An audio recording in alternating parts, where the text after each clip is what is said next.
Good evening, ladies and gentlemen, and welcome to the Cardiometabolic Academy, Part 4.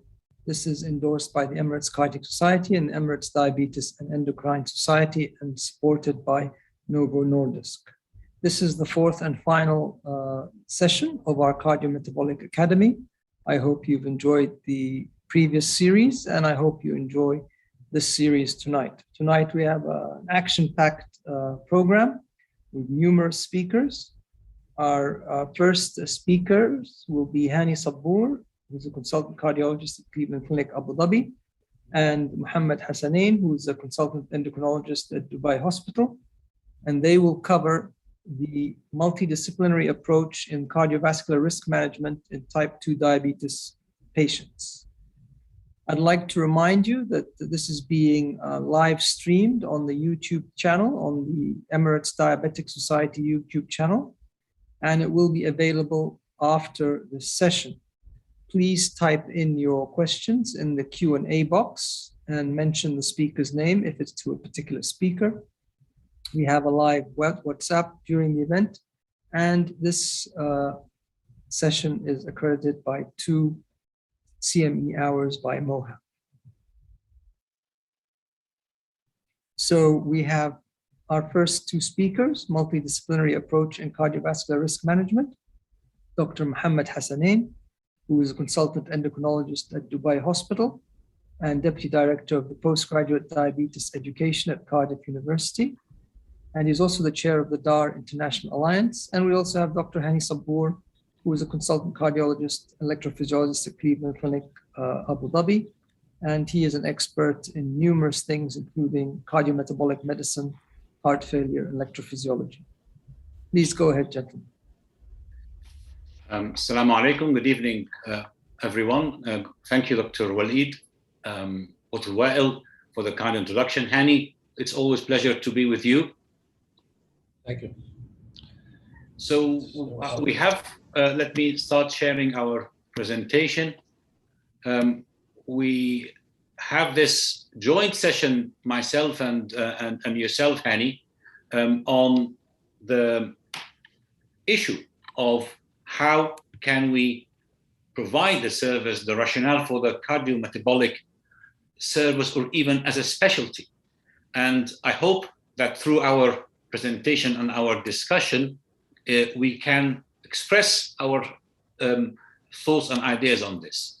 Now, let me start by saying that obviously a big chunk of the issue has surfaced because of the huge number of cardiovascular outcomes trials that has now emerged in the field of diabetes. And in fact, some of these studies are even in people who do not have diabetes. So the positive outcome of these clinical trials, not all of them, of course, some of them were not positive, but the positive outcome of some of these trials have led to an explosion in the change of mindset of many of us. In fact, the ethos for this has been well discussed in the past. Ralph DeFronzo is one of the eminent diabetologists from USA, and he has always been talking about we should not just be glucose-centric. We should not just focus on the blood sugar levels, but rather on addressing the cardiovascular risk of the person with diabetes and not just the glycemic control. Of course, the glycemic control is essential because from a cardiac point of view, we now have a lot of evidence for specific drugs, but overall, for our diabetes patients, for his eyes, for his kidneys, for his nerves, as well as for his cardiovascular, it's also important to improve the cardiovascular situation. So we had a number of studies for SCLT2 inhibitors starting in 2015 that have shown that the class in general have been very helpful. The latest data were on ertugliflozin, and it showed some improvement, but not as much as the others. But we have 3 different drugs of that class that has been very supportive. From a GLP-1 perspective as well, we had a number of studies that have shown us that some are neutral, such as lixisenatide and exenatide, but liraglutide and semaglutide and dulaglutide have shown us fantastic data and fantastic evidence. Meta-analysis has been published on these aspects, and as you can see here, if I would to show you here this triangle, as you can see, the triangle is in that side and is not crossing the line, which means that it favors the GLP-1 receptor agonist from the 3 points MACE, as well as from cardiovascular death. And if I were to look into on kidney outcomes, still the triangle here is not crossing the midline. So it favors the hospital admission for heart failure in people with kidney problems, as well as composite kidney outcome, including macroalbuminuria, still very important aspect as well with GLP-1. With SGLT2 inhibitors, the meta-analysis has also shown us very positive impact that really has been there for the 3 SGLT2 inhibitors, and for some, they even say it's a class effect. So Hani, let me stop here and invite you for that discussion, because as you can see here, about a third of cardiology providers are not comfortable to prescribe the new drugs, the GLP-1s and the SGLT2 inhibitors, although we all from local data that almost 50% of your patients would be patients with diabetes. Can you elaborate a bit more from a cardiologist's point of view? So I think the point is that we all are aware of the evidence-based medicine, but these drugs have been in the armamentarium of the endocrinologists and the diabetologists for decades. So our experience with the utilization of the therapy really relies on connecting with the endocrinologist, learning, in fact, as we're doing in these webinars, what are the effects, what are the side effects, what are the practical utilization. And I think we've had this discussion within our own cardiometabolic clinic, where there's a group of providers who have a tremendous interest in prevention and cardiometabolic disease, but the knowledge of randomized clinical studies needs to actually translate into real practical knowledge and utilization of when to provide the medication, who to provide it, what are the side effects, when to stop, when to start, and also to integrate that within a complex diabetes regimen. So it's not as simple as it seems, and I don't think we want to blame anyone. I think it's really a mutual learning, which is essentially what this academy is all about. Perfect. Very clear. So the issue of the diabetes and the heart is not just the heart, because also it affects the kidney. And we all know that although diabetes can cause renal problem, at the end of the day, the end-stage renal patients eventually die with cardiovascular disease. So the interplay of the three together, the heart, the kidney, and the pancreas in the middle, is really quite crucial. One leads to the other. And the beauty with the new studies is that the new studies have shown benefit in the three aspects of that triad. We have seen that some studies, such as Credence for the SGLT2 inhibitors, such as the DAPA-CKD, and indeed of the EMPA kidney trials, that SGLT2 inhibitors have been producing large randomized controlled trials out during the last 3 years, showing that we can slow the CKD and we can reduce the related death, specifically the cardio-related death. One of the trials that is ongoing now on the same issue is the semaglutide trial, randomizing over 3,000 patients to look into these points. The study started in 2019, later 2019. Obviously, these trials go on for over 2 years, 2 or 3 years. So we look forward to the results of these trials. So clearly, we have nowadays a gap in the care between the patient, whether it's a man or a woman with cardiac problem and a background of diabetes and perhaps a kidney problem, and us as service providers, and we really need to think of bridging the gap. Who should be the person looking after the patient? Who should be the person initiating the right therapy? Primary care colleagues, the secondary care endocrinologist, diabetologist, the cardiologist. Perhaps the patient will go first to the cardiologist and then come to us afterwards from the emergency room. So all of this together, we need to be done. If we look into the American model, they have 34 million persons with diabetes, and they have less than 7,500 diabetologists, which means that the vast majority of endocrinologists are looking into a huge number of patients. That's not the case in cardiology because perhaps, or of course, family medicine, because the family physicians deal with so many other issues. So it's not just about the number. And of course, cardiologists deal with other problems rather than just the atherosclerosis and the heart failure. So, but numbers also are important here. Perhaps we need to address this. But if we look into the actual prescribing of the medication that makes a difference, you would see that the vast majority of them are not being prescribed for one reason or the other. And if we dissect the data from one single center or from the whole of the USA. So let me go through slightly the slide here. The bottom, the cardiologist is the purple part. So as you can see, SGLT2 inhibitors, although it's a tablet and it's straightforward, but the vast majority of the prescribing is not happening from this cardiologist, it's happening from endocrinologists. And I think that's understandable. And that's perhaps what we need to do in the future, but it's extremely understandable. And if you were to look here into the situation across the country, internal medicine carries the big bulk, and the ambulatory care of the physicians, the primary care physicians. For GLP-1, the situation is even particularly worse, perhaps because it's an injection. So you see the overall prescribing is quite low in general, and whether it's an injection issue or whether it's a cost issue.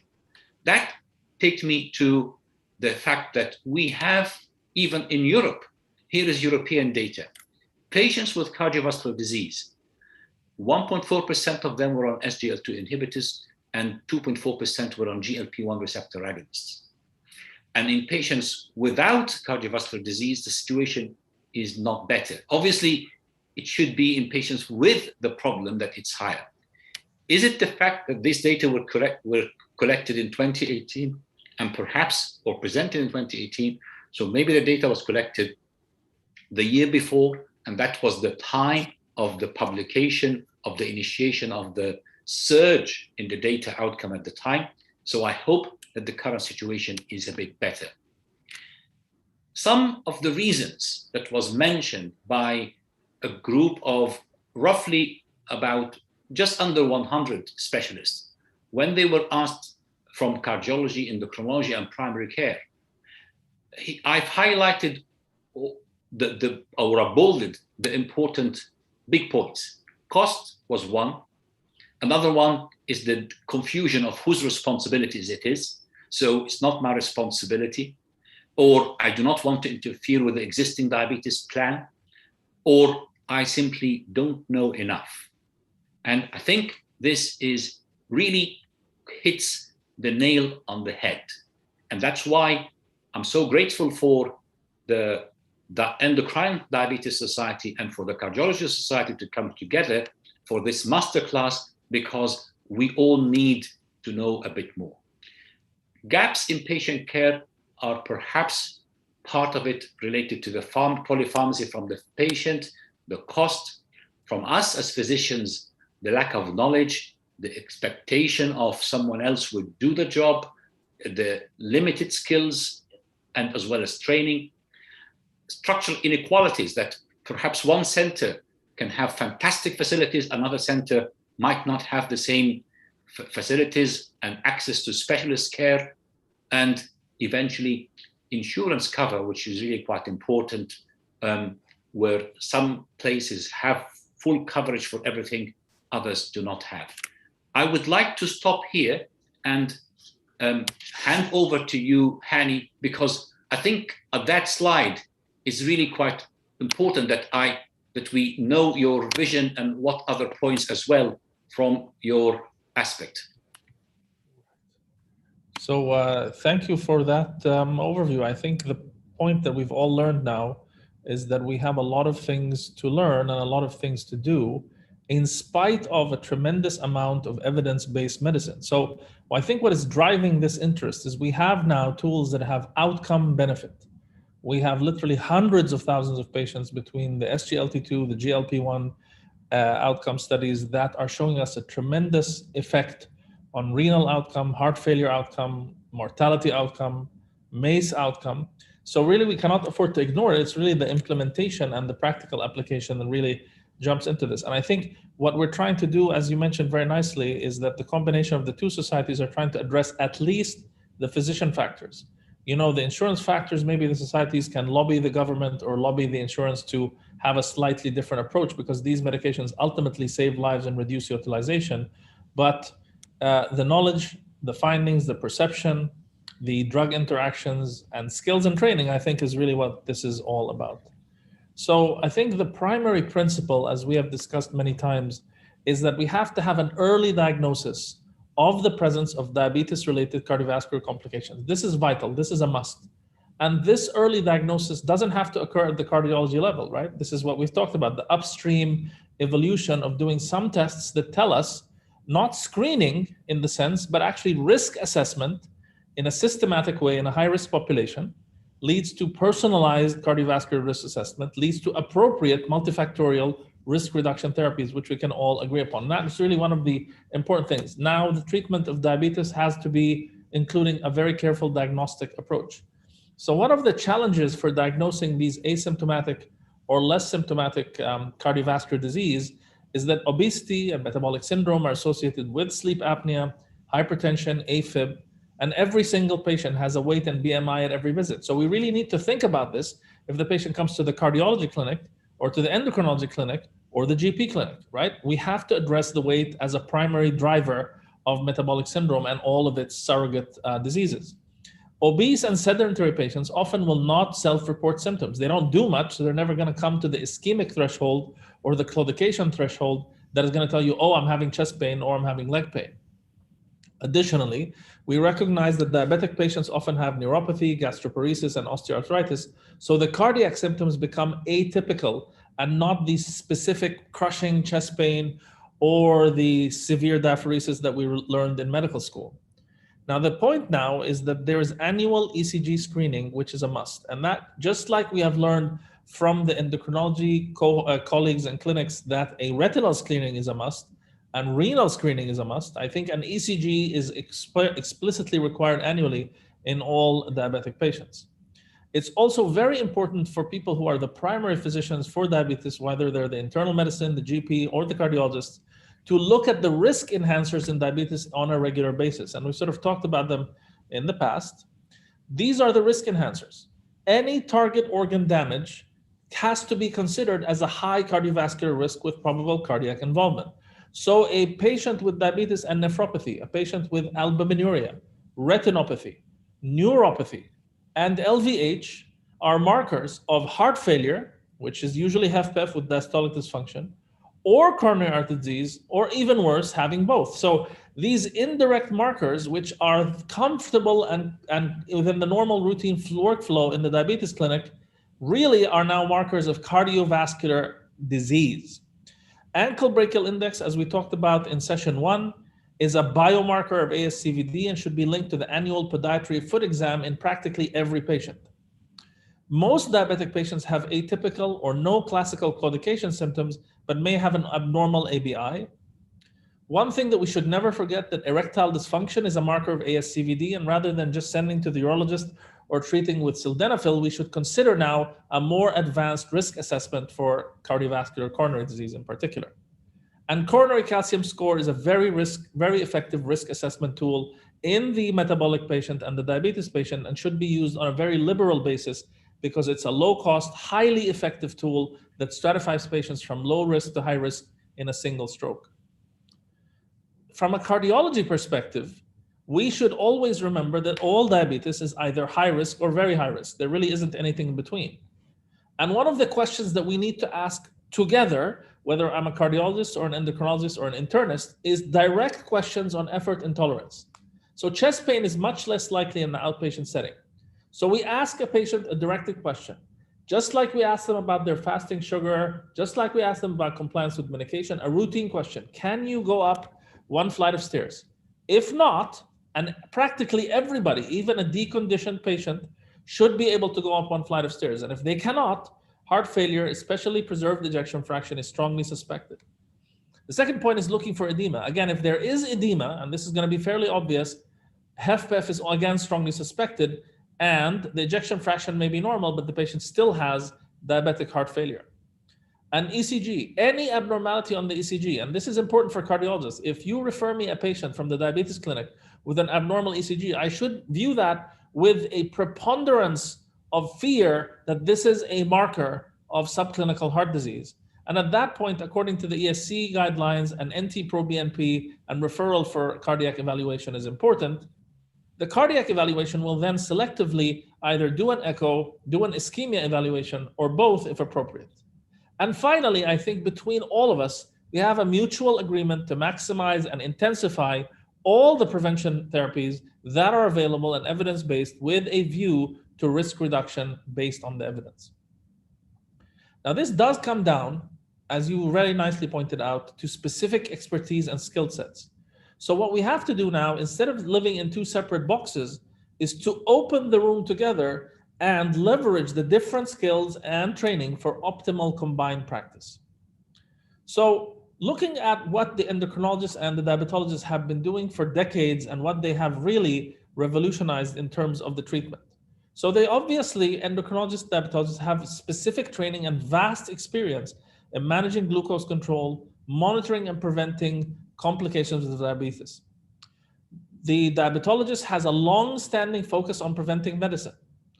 They also manage CV complications of diabetes, non-cardiovascular complications of diabetes, extremely efficiently.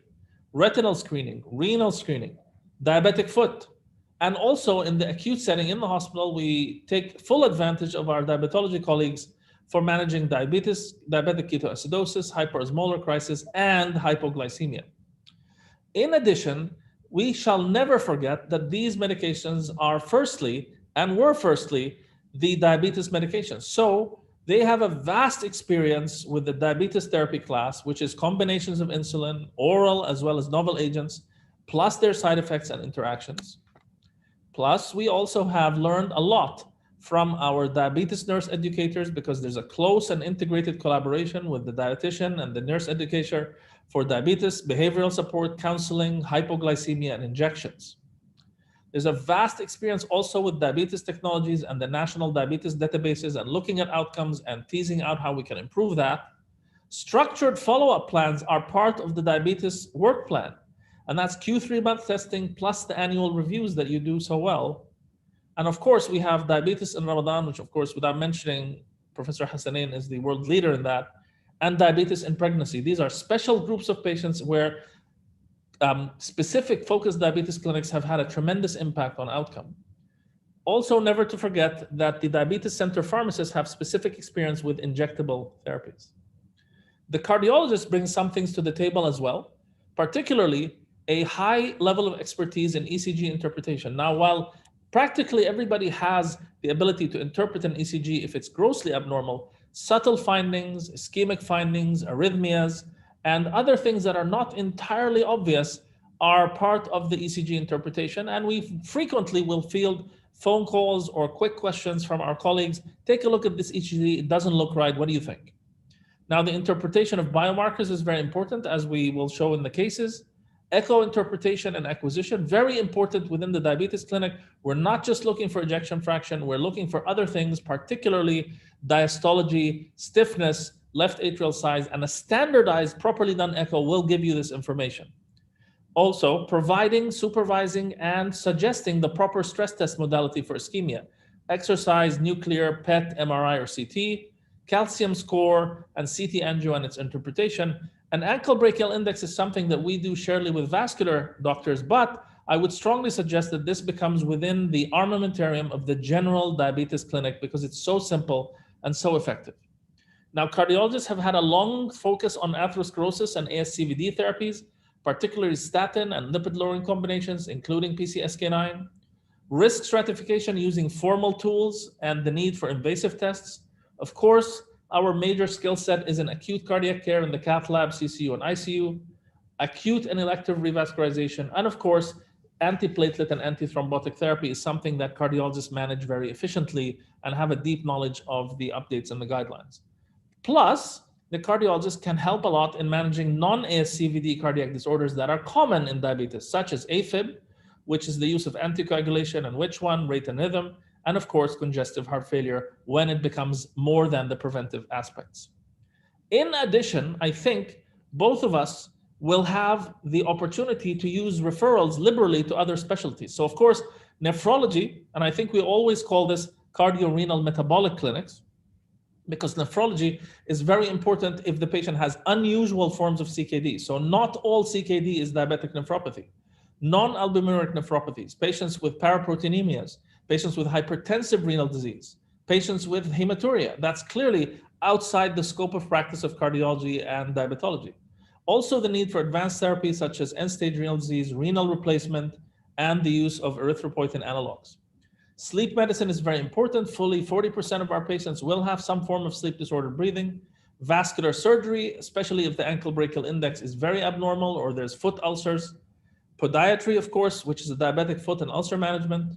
We make liberal use of GI and hepatology. A lot of the patients who have metabolic syndrome also have non-alcoholic fatty liver disease and NASH, and they need a special pathway, as clearly this is the #1 cause of liver cirrhosis now needing liver transplant. It's actually surpassed hepatitis C, and of course, gastroparesis. Finally, we have neurology for special things like autonomic neuropathy, diabetic neuropathy, and stroke. And of course, our dear friends, the ophthalmologists managing macular edema and diabetic retinopathy procedures, given that in the standard diabetes clinic, the automated retinal scans are now being overread by our diabetology colleagues.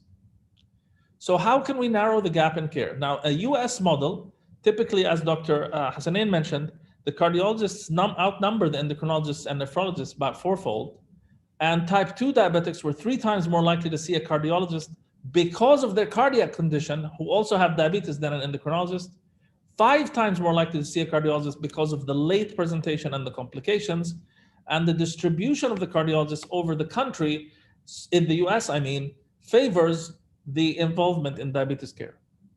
In the UAE, we have a different situation. We're very lucky that endocrinologists and diabetologists have vast experience with the metabolic prevention therapies. In addition, diabetes patients in the UAE are followed in very well-established diabetes centers with huge legacies, such as the Dubai Diabetes Center, Imperial College Diabetes Center, and Saha for decades. And patients with diabetes also have non-cardiac comorbidities, such as renal, retinal, and neurological, that endocrinologists have been managing very efficiently for many years.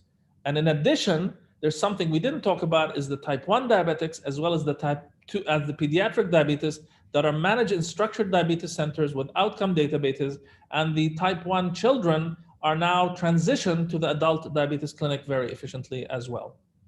So the UAE model, and I think here this is applicable to any of the large diabetes centers as well. I'm going to only talk about my experience within the Imperial Diabetes Center. This has had a cardiology clinic with 1 cardiologist, and echo, stress, ABI, and Holter, the full service technicians, located within Imperial Diabetes Center for the last 11 years. There is a constant conversation and discussion for every patient referred or suspected. We're literally within the same physical plant, and it's only a phone call away. We share an electronic medical record. So sometimes the patient can come to the clinic, sometimes an ECG is reviewed, sometimes we do the test and refer the patient back. There is immediate feedback with the referring diabetologist and endocrinologist, so the prescription of any medication, adjustments, and follow-up within 1 week, 2 weeks, 3 months, or routine is immediately agreed upon. We also heavily rely and support by the diabetes educators for CGM, injectables, GLP-1, insulin teaching, and also PCSK9 through our diabetes educators. The pharmacists at Imperial are involved in the tracking of PCSK9 as well.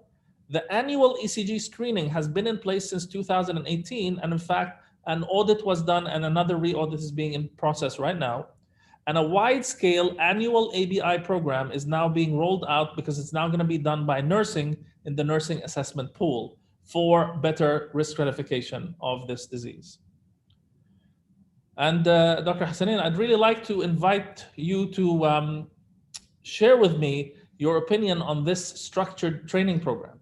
So I think the key point that we have come up with is that there's a lot of overlap here in the center between cardiologists, internal medicine, and endocrinologists. And right here, we have the diabetes, the hypertension and lipids, obesity and lifestyle management, smoking, and specific cardiovascular testing. And some have proposed that this training is done at a postgraduate level where the physician actually gets a specific number of months training in the obesity, diabetes, and lipid components, which is an endocrinology taught component, in the cardiology component. So whoever this physician comes from, whatever background, some training in acute cardiology and consultation, ECG, echo, and stress testing, and cardiac CT, with a big focus on cardiac rehabilitation and vascular medicine, not surgery, plus lifestyle, smoking cessation, and hypertension. So your opinion of the feasibility of this, can we do it at our stage of training? Do we have to do it with the younger folks, or does really everybody get involved in this? Thank you, Hani. This is really quite important, and this is the question that has been asked by so many. I think there are aspects of this that could be implemented immediately, such as the knowledge of management of risk factors, targets, and so on. The aspects that needs technique and skill, for example, being a competent echocardiologist or a person who would do an echo and be trained in it, or something like all the other aspects, such as the stress training and all of these. I remember when I was a junior doctor, I worked in cardiology department, and we were running the stress test, and at some stage I was doing echocardiogram as well, sitting with my registrar, knowing that this is an area of interest. But I think that these are especially the tests that needs the skills of interpretation. They need to be done by an expert, rather than I do a small number. So certain aspects of this could be done by so many, and I don't think I want to get away from seeing the complex patients to simply do the interpretation of stress testing or something like this. They need specialists to do them, who do them every day for diabetic as well as for non-diabetic patients. But the other aspects could be implemented as soon as possible by setting the right targets and the right guidelines and the right algorithms. In the future, of course, that's the big question is, can we have a subspecialty called cardiometabolic, or should that be part of the primary care physician training, the diabetologist training, and the cardiologist training? I would very much like to replace the internal medicine, or not replace, but add to it the primary care physicians, because they play a major role in diabetes management. Yeah. Thank you for that. I think that was really the point that we can do right now are basically these things in the box right now, which we are very familiar with. I think these technological assessments and things that require a little bit more detail, as you mentioned, high quality training, probably require more dedicated programs. So using a hybrid approach where the cardiologist maybe is located inside a diabetes center, either seeing the patients, I don't know, concurrently or within the consultation zone or within a very short time frame. And providing the actual technical services within the diabetes center, I think might be a very good hybrid approach. After all, we all work, or the vast majority of us work in big centers, such as Dubai Health Authority, Saha, Imperial College, Cleveland, Tawam Hospital. So big organizations that have all of these departments where you can with ease think of a model of care that could best address the issue. And the model you've shown us, Hani, where I believe that one a day, one of the cardiologists go to Imperial College, where at the same day, there's about 20 diabetologists working, correct? Yeah, so for the main center, I think there's about 26 in Khalij Arabi and 11 in the small branch in Dubai Sports Center. The Zayed Sports Center. Al Ain has, I think, another 15 or 16 dermatologists. They have their own cardiologist in Al Ain as well. So on any one day, there is one cardiologist filtering the referrals of 20 diabetologists or 20 to 30 diabetologists. So that to me looks like a good model. Thank you very much, Dr. Hani and Dr. Hassanein. Our next two speakers will talk about diabetes mellitus and CKD, chronic kidney disease. It gives me great pleasure to introduce Dr. Alauddin Bashir, who is consultant endocrinologist at Dubai Hospital and the current president of the Sudanese Diabetes Association Gulf chapter. And also Dr. Nizar Atallah, who is the consultant physician and nephrologist at Cleveland Clinic, Abu Dhabi. A welcome, gentlemen.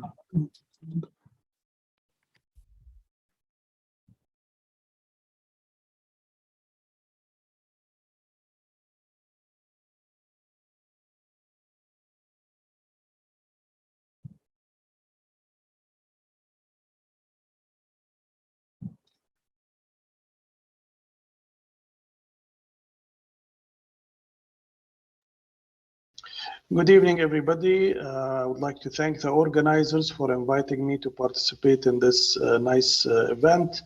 My name is Nizar Atallah. I'm a nephrologist at Cleveland Clinic, Abu Dhabi. I'll be discussing today a case of diabetes and chronic kidney disease and the challenges of managing that patient. So as you all know, type 2 diabetes is increasingly prevalent. In 2014, we had 422 million patients worldwide with diabetes, and this number is expected to increase to about 642 million patients by 2040. So this has a huge impact on healthcare systems. Every year, about 3.7 million patients die from diabetes and its complications. About 2/3 of that is related to cardiovascular disease and chronic kidney disease, and about 1/3 is related to diabetes itself, whether it's high glucose or low glucose. And we know the prevalence of diabetes increases with age, especially in the Gulf countries and the Middle East and North Africa region. Especially above the age of 40, the incidence increases significantly. And this is across the Gulf countries.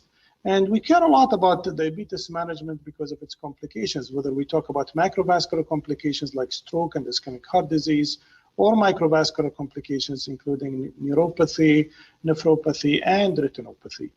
And we know uncontrolled diabetes will increase the risk of complications, especially microvascular complications. As you see, as the hemoglobin A1C is higher, the incidence of those increases. And we know controlling blood sugar will lower the incidence of complications. Every 1% drop in hemoglobin A1C leads to a significant drop in deaths related to diabetes, MI, stroke, peripheral vascular disease, and microvascular complications, especially the kidneys and the eyes. And we know the incidence of ESRD is increasing over time, and the major contributor to this is diabetes. In fact, patients starting on dialysis today, more than 50% of them are related to diabetic kidney disease. So I'm going to present you with a case about a patient, a common patient that comes to all of us in our clinics. This is a 71-year-old male patient diagnosed with type 2 diabetes about a year ago, was brought to the ER by his family because of confusion and change in the level of consciousness. So when you assess the patient, he's confused, he has reduced level of consciousness, he has history of type 2 diabetes for about a year, high blood pressure, high cholesterol, benign prostatic hypertrophy, and he's on common medications including atorvastatin, ramipril, amlodipine, metoprolol, glimepiride, and metformin. And then when you examine the patient, he's mildly confused. The rest of the exam is unremarkable except for mildly elevated blood pressure. His BMI is 32. His blood sugar is quite low. You confirm the patient has hypoglycemic episode. You start giving him IV glucose, and the blood sugar starts increasing slowly, and his mental status improves. So you keep him overnight for observation, and then you discharge him to follow up with his general practitioner. Before discharge, you check regular labs so that he will have them when he sees his regular doctor. Hemoglobin A1C is 6.9, and then cholesterol is acceptable. Serum creatinine 1.03, which is quite acceptable. That gives you GFR about 73, and he has macroalbuminuria. So you ask Ahmed to follow up with his primary care physician.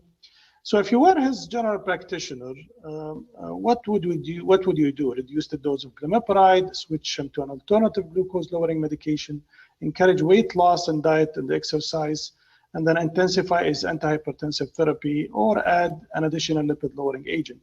So I can have you reflect on this. More than one answer is probably right. So we're going to discuss them. Reducing dose of glimepiride will not help, because hypoglycemia from sulfonylurea can happen at any dose. So lowering the dose will not reduce that risk. You can switch him to an alternative glucose-lowering medication to avoid hypoglycemic episodes, and maybe give him better control of his blood sugar, and maybe give other benefits. And then you encourage him to lose weight and exercise and change his diet. This will lower his cardiovascular risk and control his blood sugar better. Intensify blood pressure medications. This is also very helpful to lower cardiovascular risk. Now, adding another lipid-lowering agent might not be very helpful. His LDL is close to target. I just want to remind you, kidney disease by itself complicates glucose control. By itself can increase the risk of hypoglycemia. Now, when you combine diabetes and chronic kidney disease, the risk of hypoglycemia is much higher when you compare it with patients who are not diabetic and don't have kidney disease. And I just want to remind you about this. Macroalbuminuria is a very strong predictor of all-cause mortality and cardiovascular mortality in patients with chronic kidney disease, especially when they cross the point of macroalbuminuria. And I just want to remind you about this. In the past, we used to only rely on GFR to classify patients with chronic kidney disease. So we had five stages of CKD, but very quickly we recognized the importance of albuminuria, especially to predict outcomes. So it was added to the classification. So if you look, for example, this is a patient with GFR about 70 and has macroalbuminuria. It has almost the same risk of cardiovascular events and mortality of a patient with half of its GFR, about 35, with no albuminuria at all. So that gives a huge importance to albuminuria, and we need to pay attention to it. So Ahmed returns about 2 weeks later to the primary care physician office, and you're now his doctor. You do the following: you stop the glimepiride, you add hydrochlorothiazide, and add empagliflozin to his regimen. You encourage him to be compliant with his medication, and possibility of combining medications in the future to improve compliance. And you ask him to follow up in 3 months. And I just want to show you here, SCLT2 inhibitors in general lower the incidence of development of chronic kidney disease or worsening kidney function. This is from the EMPIRIC study. Incident or worsening nephropathy was reduced significantly. And when you look at the major studies, EMPIRIC, CANVAS, DECLARE, all of them, whether you look at GFR under 60, GFR 60 to 90, or GFR above 90, the incidence of worsening kidney function or new chronic kidney disease was lower. And of course, those were studies with primary cardiovascular outcome. They looked at the renal outcomes as a secondary endpoint. There are 2 other major studies that looked at the renal outcomes as a primary endpoint. So the CREDENCE study looking at canagliflozin and renal endpoint in diabetic patients. The nice thing about this study that every patient who was on SCLT2 inhibitor was also on an ACE inhibitor.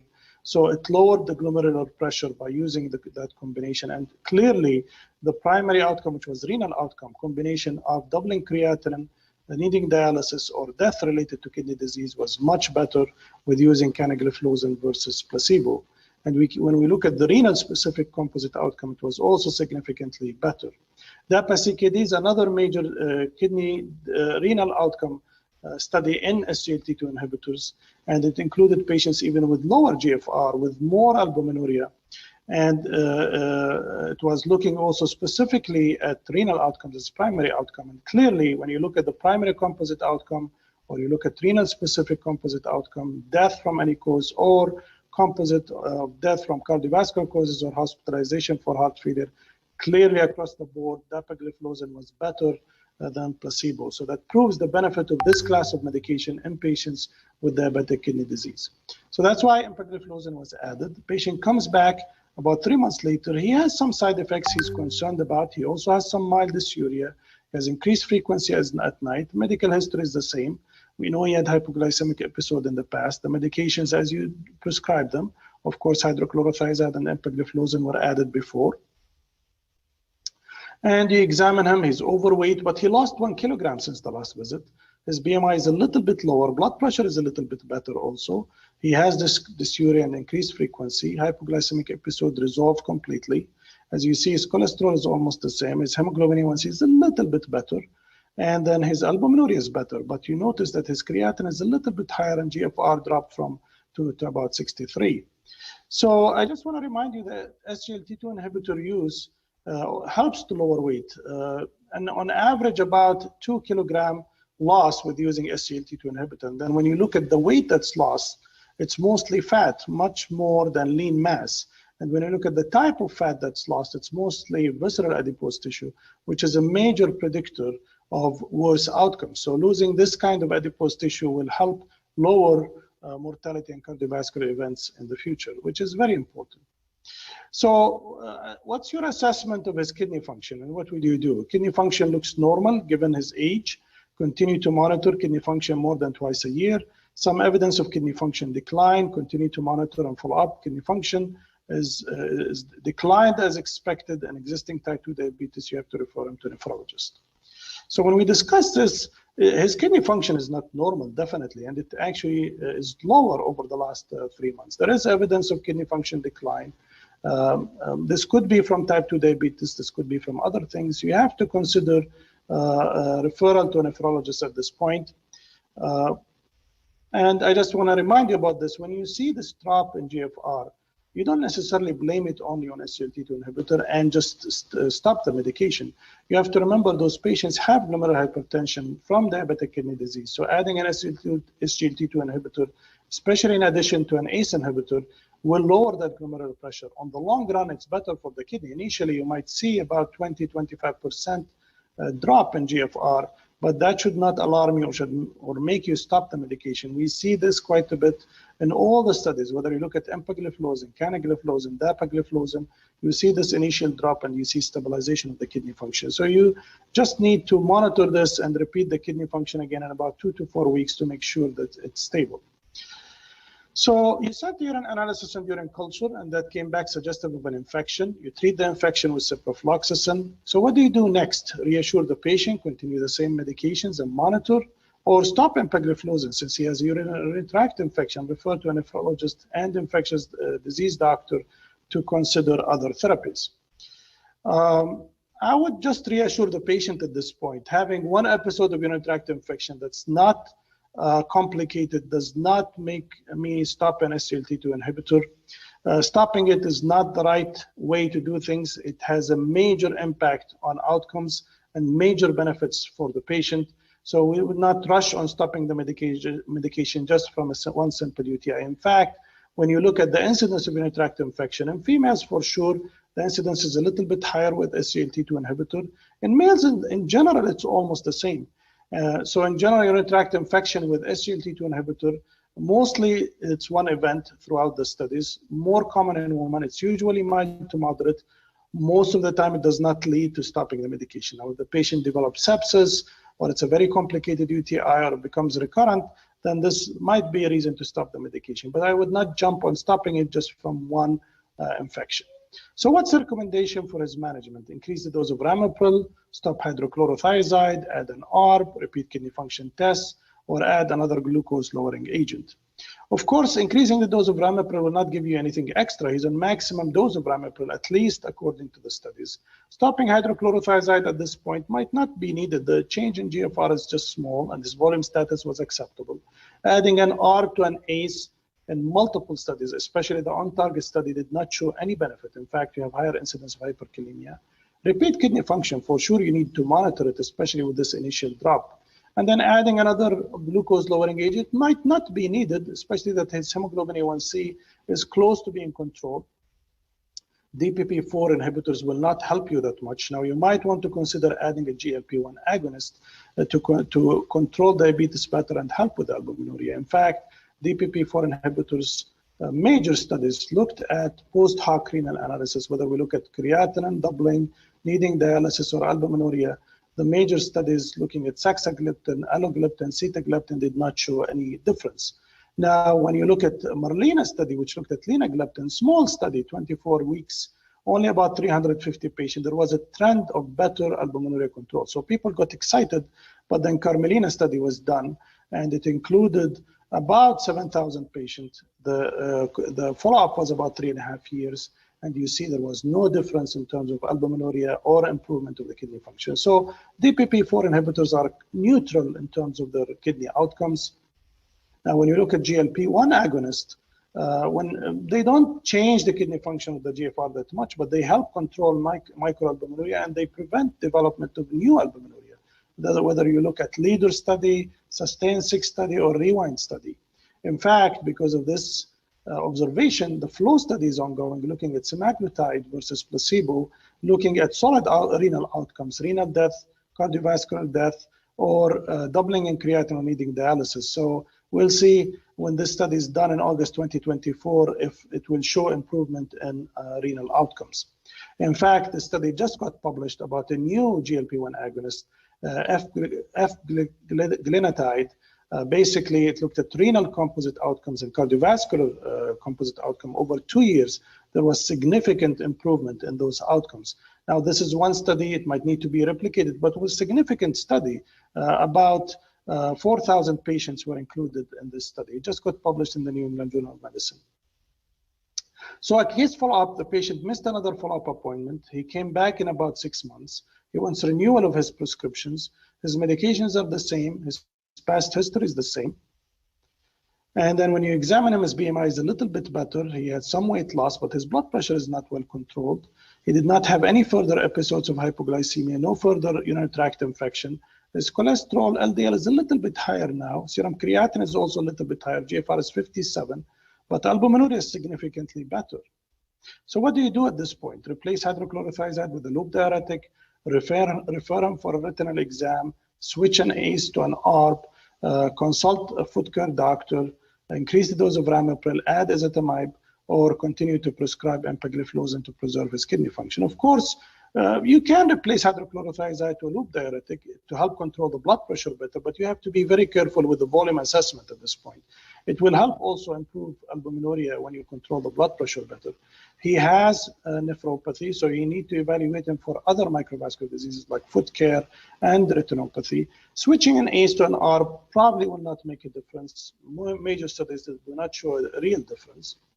And then increasing the dose of ramipril will not add anything. He's already on maximum dose according to the multiple studies. Adding ezetimibe will not lower his LDL that much at this point. So probably that's not a good strategy. Continuing an SCLT2 inhibitor to preserve his kidney function is a very good strategy, and it also has cardiovascular benefits. So I just want to give you a tip about when you use diuretics plus an SCLT2 inhibitor, you need to really assess the volume status. If the patient is hypervolemic, you can combine them without any issue, but you need to monitor the volume of the patient. If they're hypovolemic, I would stop the diuretics first and then add the SCLT2 inhibitor when they are euvolemic. If the patient is euvolemic, you need to look at the blood pressure. If they are hypertensive, there is no problem of combining diuretics and SCLT2 inhibitor. If they are hypotensive, diuretics need to be reduced or stopped. And then when the blood pressure is better, you can reintroduce diuretics or add an SCLT2 inhibitor. When they are normotensive, if you're using thiazide, you can continue without any issue. If you're using a loop diuretic, you need to make sure you assess the volume status well. You might want to reduce the dose of the loop diuretic by 50% before combining it with an SCLT2 inhibitor. So in summary, the learning points here, diabetic kidney disease contributes to about 20 to, it happens in about 20 to 40% in patients with diabetes. Decreasing GFR and increasing albuminuria contributes to the risk of all-cause mortality and cardiovascular mortality. We need to assess that on a regular basis. As kidney function declines and blood pressure increases, vascular damage happens. We need to optimize glucose control and blood pressure control to lower cardiovascular risk. SGLT2 inhibitors should be considered to reduce the risk of progression of kidney disease and cardiovascular events in patients with diabetic kidney disease, especially when they have albuminuria. In patients requiring additional glucose control, GLP-1 agonists can be used to help control diabetes better, and they also help albuminuria. And with that, I will finish and we will go to discussion.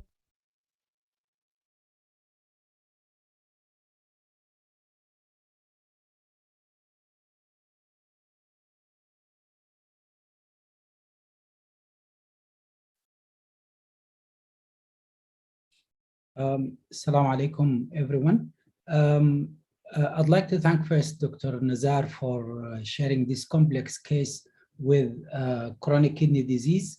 I think the most important points Dr. Nazar has mentioned here is that when you assess assess the kidney function and you look at a patient with macroalbuminuria with a normal EGFR, it doesn't mean that this patient is at normal risk. Actually, people with macroalbuminuria has a very high risk as those patients with stage 3B chronic kidney disease. I'd like to add a couple of comments on the guidelines and recent recommendations for management of diabetes in patients with chronic kidney disease.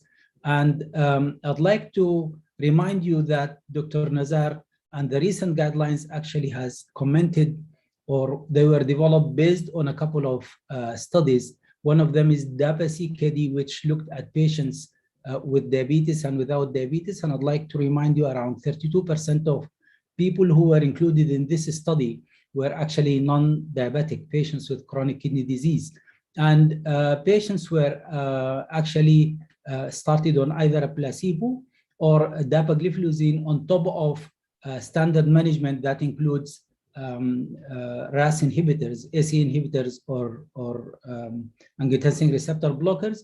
And if you could see that there is 39% relative risk reduction in the composite outcome, the primary outcome, and the total number needed to treat is only 19 patients for around 3 or 4 years to save a kidney. And you can see that there is 44% relative risk reduction in composite outcomes, and there is around 29% reduction in cardiovascular death and hospitalization for heart failure. And for these actually outstanding results, this study has been stopped prematurely due to overwhelming efficacy. The second study was the CREDENCE study, which assessed the benefits of canagliflozin in improving renal outcomes in patients with type 2 diabetes. And the results of the study actually proved that there is around 30% reduction in the primary outcome, which include doubling of serum creatinine, death from cardiovascular death, or death from renal disease. And based on this, all the recent guidelines has actually commented on using SGLT2 inhibitors in patients with chronic kidney disease. What I wanted to do is, within these 4 minutes probably, I'm going just to share with you the latest KDIGO guidelines, and I just picked a couple of recommendations from the KDIGO guideline. And the first recommendation is the screening for chronic kidney disease. And the guideline says if you have a patient with a normal EGFR and no albuminuria, then they have to be reassessed annually by checking the EGFR and the albumin creatinine ratio. If the patient had a normal EGFR, but he started to develop microalbuminuria, then you can start them on RAS blockers on a SGLT2 inhibitor. If the EGFR started to drop and it went to stage 3, which is 45 to 60, then you do annual evaluation. You start your patients on RAS blockers and SGLT2 inhibitors, and on top of that, you discontinue non-steroidal anti-inflammatories, you check their hemoglobin, calcium, phosphorus, PTH, and vitamin D every year. If it goes even lower to stage 3B, then you add to that, you reduce the dose of metformin, you carefully monitor your patients and refer to a nephrologist. And if it goes below 30, then you can stop the SGLT2 inhibitors and SGLT2, although in the guidelines also they mentioned that you can carry on with the SGLT2 inhibitors until dialysis. And the second recommendation was the target A1C in those patients.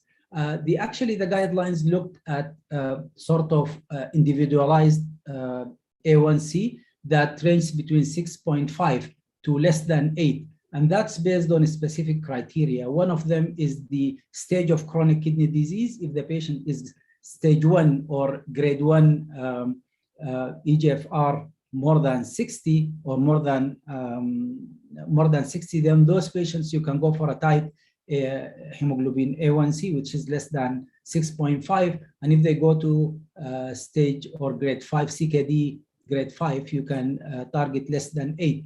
Also for presence of macrovascular complications, if it is there and severe, then you go for a less stringent target of A1C.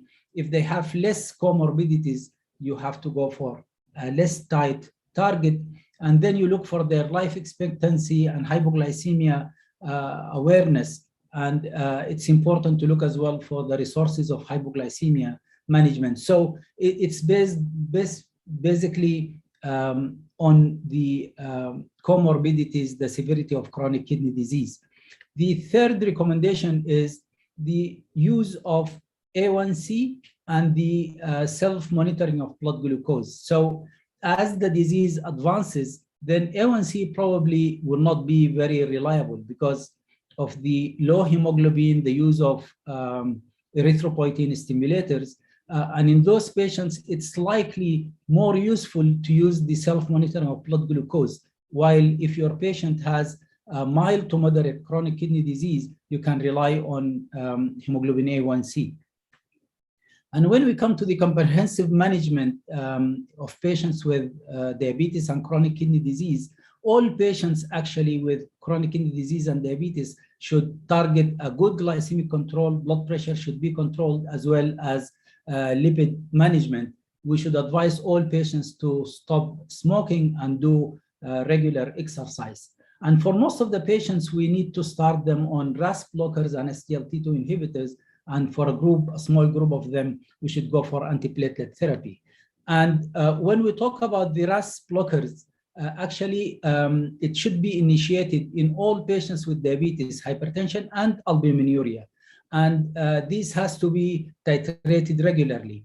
The guidelines has recommended that monitoring for changes in blood pressure and serum creatinine, as well as potassium, has to be done within 2 to 4 weeks of initiating the ACE inhibitor or RAS blocker. And actually, if there is an increase in the serum creatinine by more than 30% within 4 weeks, then the treatment has to be withheld and the dose should not be increased.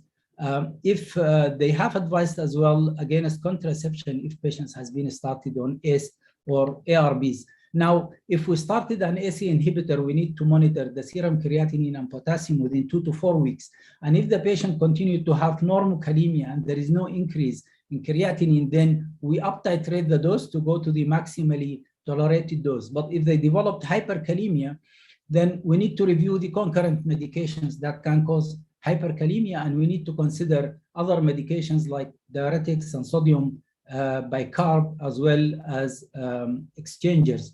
If there is an increase more than 30% in creatinine, then we need to look for other causes of acute kidney injury, and we need to correct volume depletion, and later on we need to consider renal artery stenosis in those patients.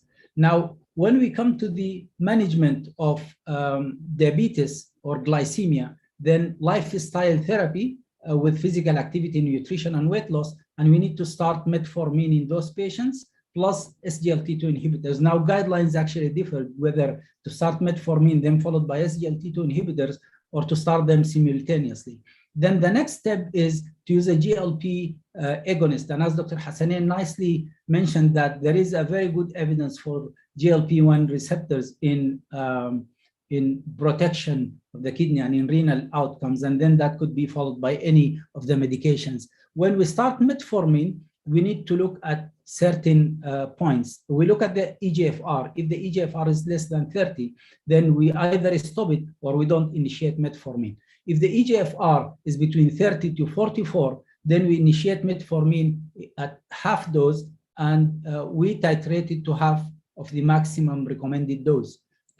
If the EGFR between 45 and 60 or more than 60, we immediately we use the immediate release 500 or 850 once daily, and then we up titrate the dose, maximum dose after 7 days. Or if we use the extended release and there are no GI side effects, we can up titrate the dose also over 7 days. If everything is fine, then we need to monitor for B12 deficiency if the patient has been on metformin for more than 4 years, or if the patient is at risk of vitamin B12 deficiency. We need to monitor for kidney function in those patients at least annually or every 3 to 6 months, and then we adjust the dose of metformin accordingly. With regard to SGLT2 inhibitors, the practice points is that it should be added to other oral hypoglycemic medications regardless of the glycemic status. So if your patient is on multiple medications, and even if they're controlled but they have chronic kidney disease, we have to add it on top of these medications.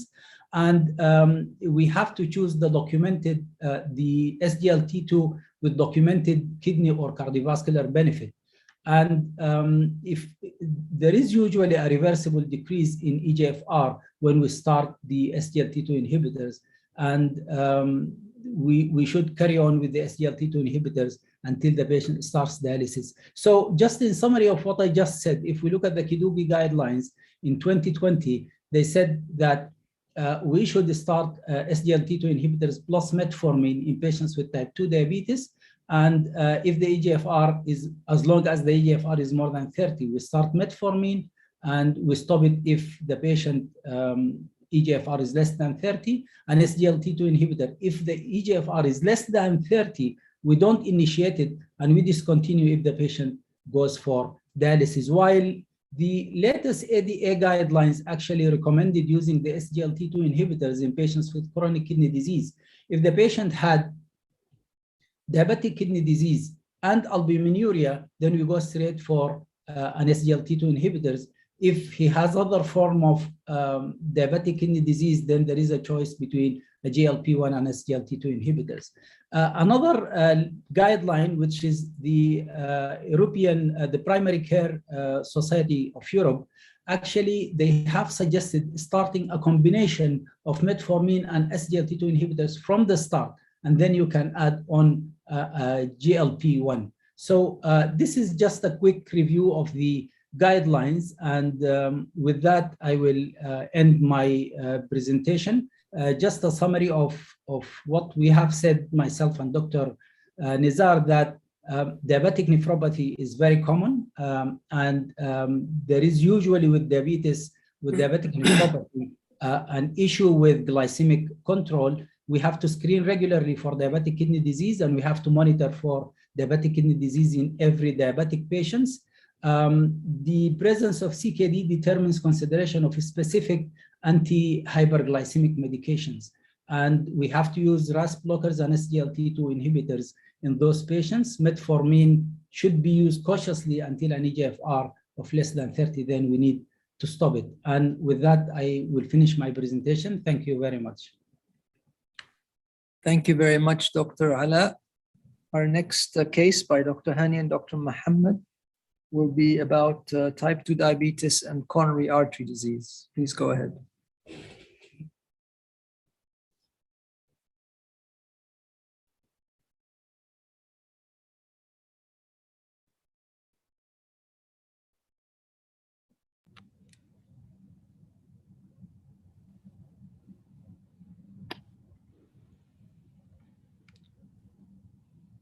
Okay.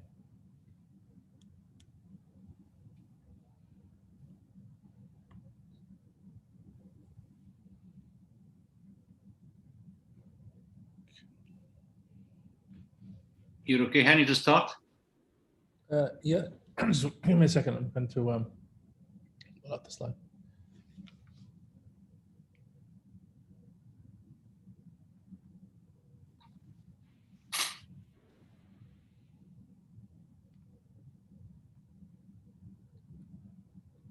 Can you go ahead and project, Dr. Hasnain? Okay. You want me to project your presentation, your part? Yeah, that's good. Okay, let me just find it out.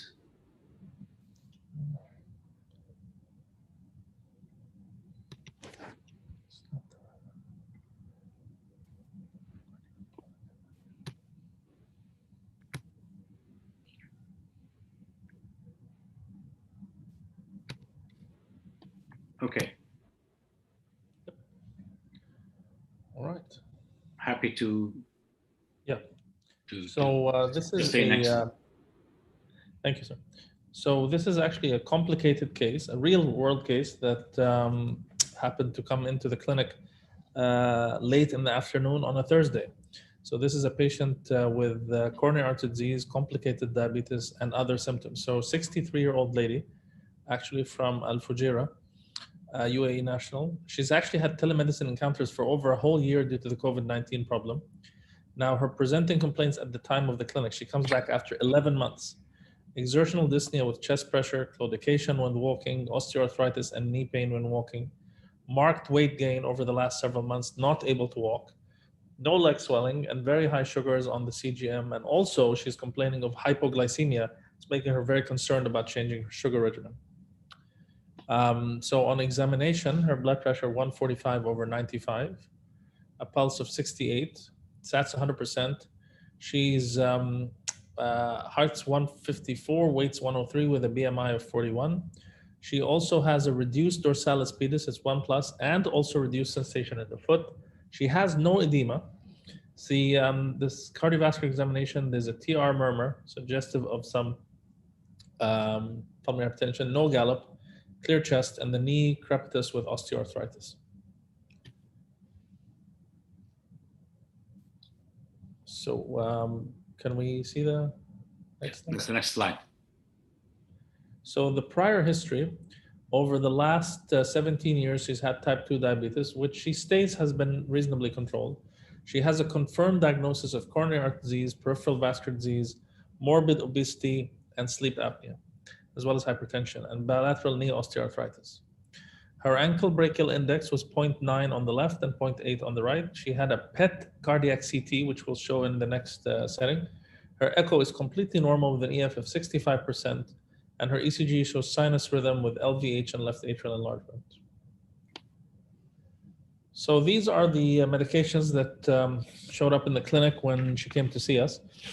Bisoprolol 10 milligrams, sublingual nitroglycerin, which she's actually using every day, isosorbide mononitrate 60, ranolazine 500. So this is all for the anti-anginal therapies. So on aspirin 100 milligrams. She's on a single pill combination with perindopril, amlodipine, and indapamide. She's on a single pill combination of rosuvastatin and ezetimibe 40-10, and single pill combination of metformin, empagliflozin 1000, 12.5 twice a day, which is, I believe, the maximum. Linagliptin 5, and the mealtime insulin, she's getting aspart insulin 20 with each meal, and insulin glargine 24 units at night. So this is what she shows us, and this is her CGM, the Freestyle Flash Glucose Monitor. So her overall control over the last 90 days is pretty bad. However, she gets this weird noontime dip where her sugars, I know it reflects about 100 here, but actually drops even lower to 50s and 60s, and then she drinks some glucose, and it goes back up again. And her daily morning fasting sugar is over 250. These are her labs, A1C of 9.1, glucose 254. And remember, this is being acquired in the cardiology clinic. The glucose of 278, her GFR is 62, the creatinine 1.1, urine microalbumin of 19, NT-proBNP of 93, which we discussed before, rules out HFpEF, hemoglobin of 13, LDL of 2.7, TGs of 168, non-HDL of 3.1, and a high lipoprotein A, which probably explains her premature atherosclerosis. She also has slightly elevated liver function tests and a high C-reactive protein of 3.3. So the ECG, as you know, shows mild LVH, but with strain, and there's poor average progression in the anterior leads. Now the imaging, which will be on the next slide, we actually did a nuclear stress test. Now she can't walk, so you do a nuclear stress test in this case, and you'll see that she had marked ST depression with the IV stress agent, and you see here it drops below the baseline. You have a very deep ST depression that she didn't have. The PET scan, that's fine, thank you. On the PET scan, which is the imaging, you'll notice that she has a inferolateral reversible ischemic perfusion defect, which is partial reversibility, 20% fixed and 20% reversible. That is still viable. Her EF drops slightly with stress, and she has flow reserve reduction with a coronary calcium score of 142. So one of the key points here, if you have a patient with a BMI of over 35, a conventional stress thallium nuclear stress test is not going to be accurate. It doesn't have the diagnostic accuracy, particularly in diabetics. So in our practice, we're using a lot of PET CT because it actually gives you myocardial flow reserve, and the imaging resolution is much better in the bigger patients. We can go to the next slide. So her echo shows an EF of 65%. There's mild concentric LVH. There's left atrial enlargement. She has diastolic dysfunction, non-elevated filling pressures, and mild pulmonary hypertension, which you could explain on the basis of sleep apnea. The IVC is not dilated, i.e. she doesn't have any congestion. So this is an important point and a polling question. I think we're going to ask this very large audience. We actually have 611 participants. That's fascinating. So will coronary vascularization with stents reduce her cardiovascular risk of MI or death? So she has an abnormal stress test, she has diabetes, she has some symptoms. So if we can have the polling question, please. And please, I encourage all of you to answer, whether you're cardiologist, internist, primary care physician, and certainly cardiologist. I think this is a very important point for discussion. So do you think in this patient, will coronary vascularization in a patient with a normal ejection fraction and ischemia reduce her CV risk of MI or death? And let's give a few seconds for the answer to come up. So while people are voting, perhaps we can recap on the case.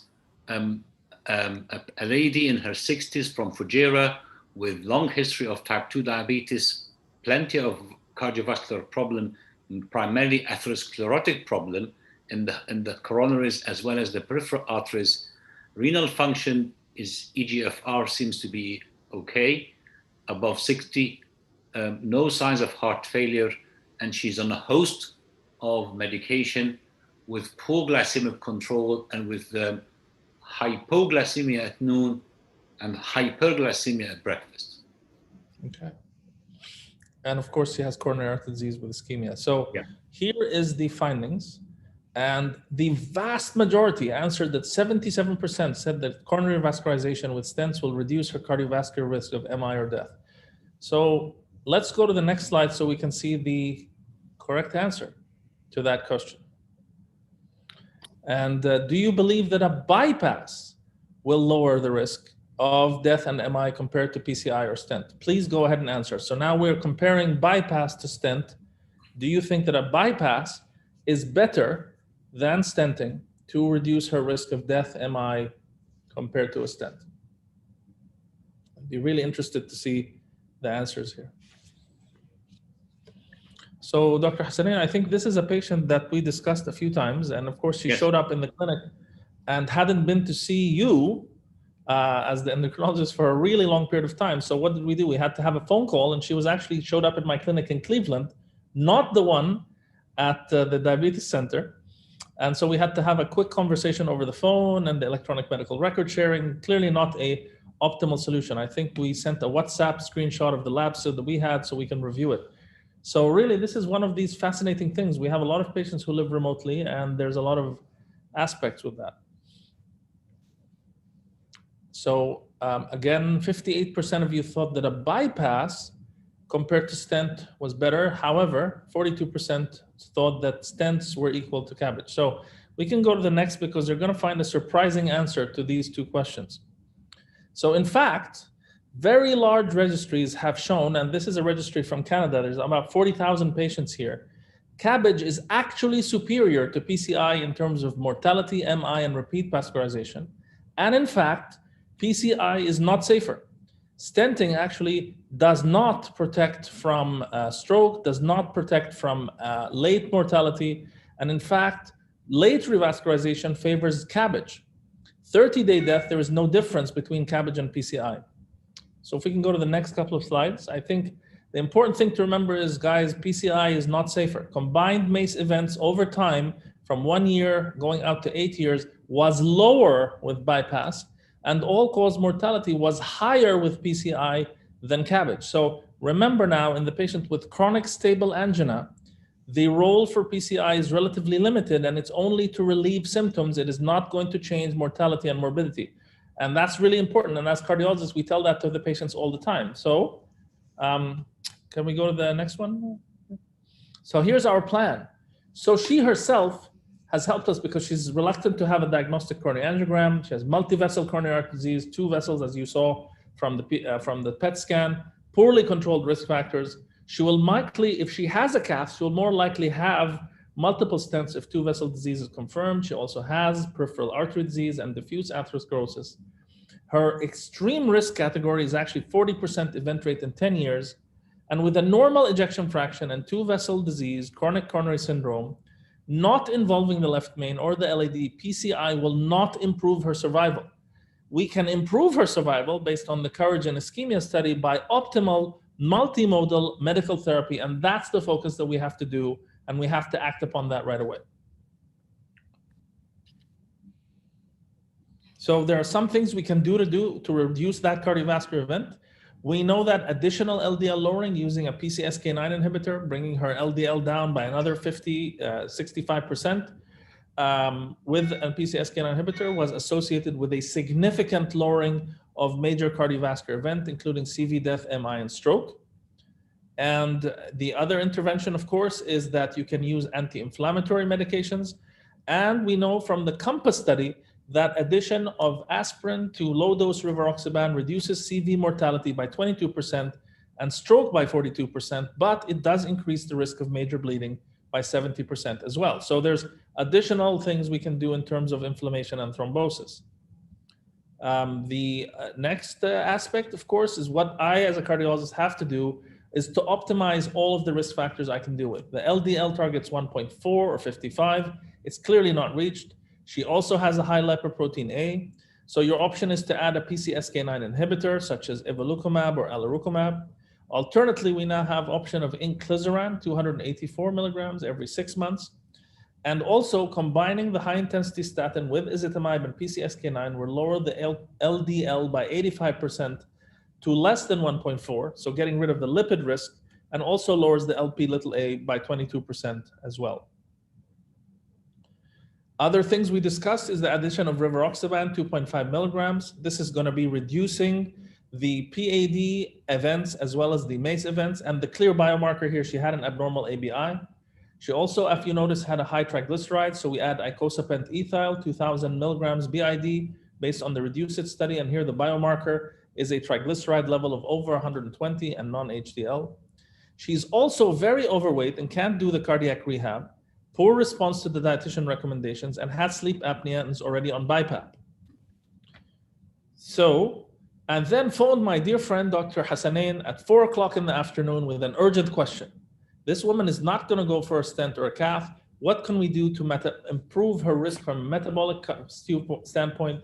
What about her complex glycemic regimen and the risk of hypoglycemias? Why is her sugar high in spite of so many medications? What can be done about the BMI and weight? She's already on an SGLT2 and a DPP4 and metformin and a lot of insulin. I'm afraid of hypoglycemia. I don't really know what to do. What about the GLP-1 receptor agonist?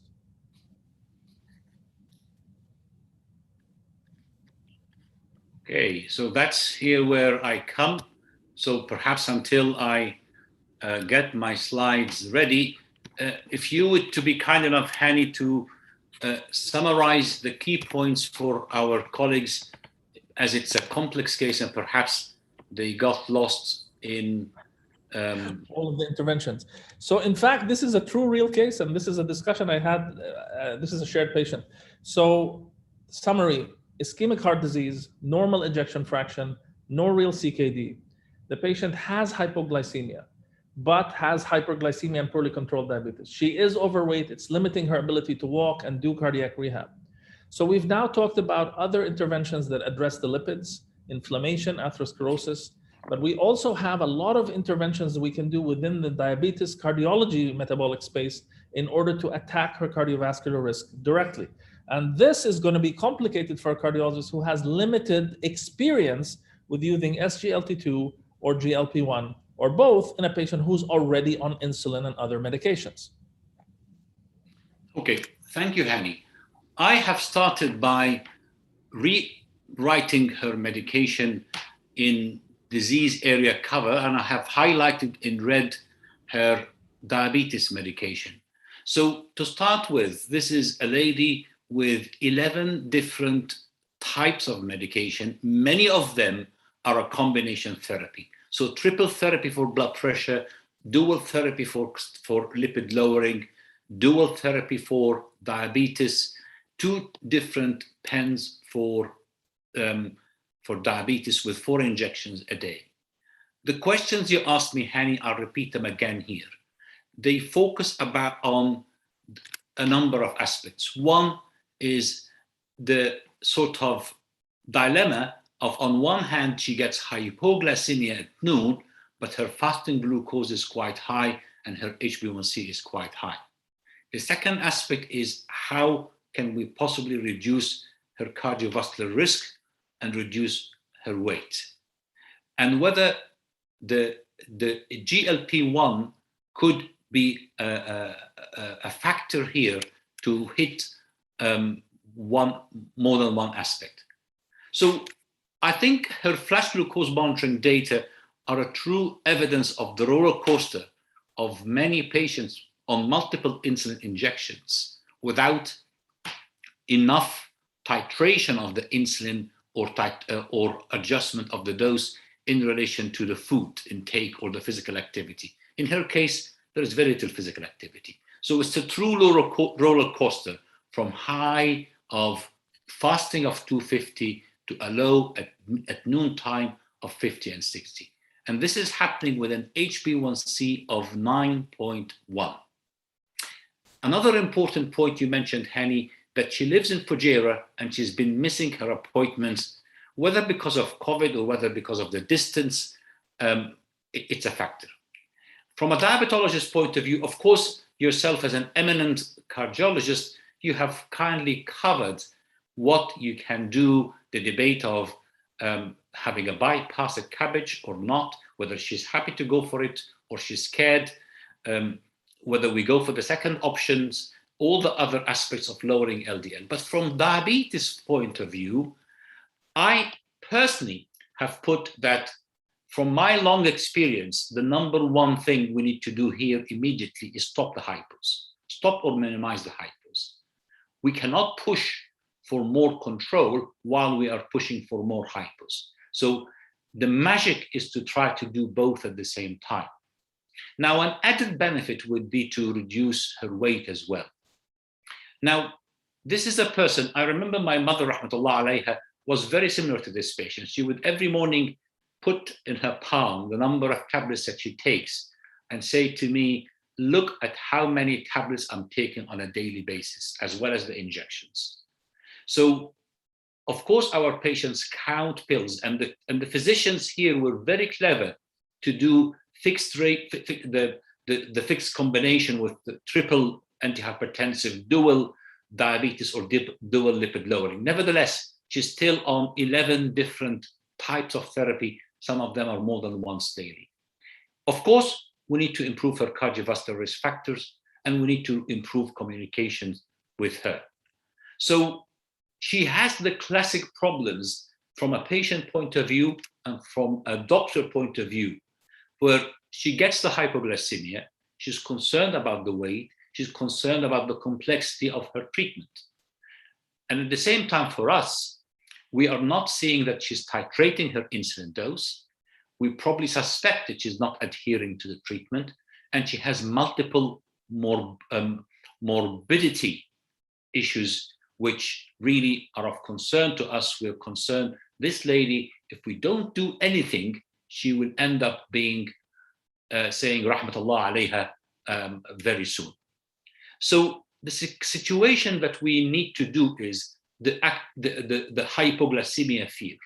The hypoglycemia fear that she gets every lunchtime, every noon, make her with less intention of any tightening of her glycemic control.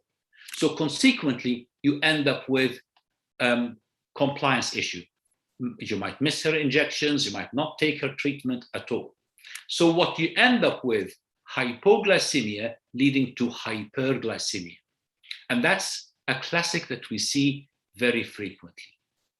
The other point is the bombardment that she has, rightly, of course. I entirely agree it's rightly, but perhaps what we're lacking is patient education of a number of tablets, 2 different insulin pens, 4 injections, huge data from her glucose reader, and we end up with poor compliance. And poor compliance or poor adherence means high HbA1c with all the possible complications. Her renal function is on the verge, so perhaps very soon we will end up with saying this lady has chronic kidney disease stage 3, which is not yet, but soon could be. So here are the problems again that I've put for us as a diabetologist as a target to do. And here is my drastic proposal of what would I do. I would stop her prandial insulin. And I would change her glargine to one of the newer, longer-acting insulin analogs, either degludec or glargine 300. And to improve her glycemic control, because she has an HbA1c of 9.1, these first 2 are to address the hypoglycemia and the fasting plasma glucose problem. But certainly she has postprandial hyperglycemia, which I propose to improve by giving her a weekly GLP-1 receptor agonist. Do I have evidence for this? Yes, of course. Now, here is the Canadian guidelines, and they categorically say in patients on glargine 100 who have hypoglycemia, choosing a degludec or choosing glargine U300 could provide less of the hypoglycemia, whether nocturnal or overall. So that's one aspect of simplicity of replacing an injection for an injection, but with less side profile effect. What about my other proposal of combining her GLP-1 with SGL2? What is the additive effect of this? One, they work on different aspects for her appetite. Second, they have different effects on glucagon. And third, they have different cardiovascular outcome effects. And that's really quite an important point.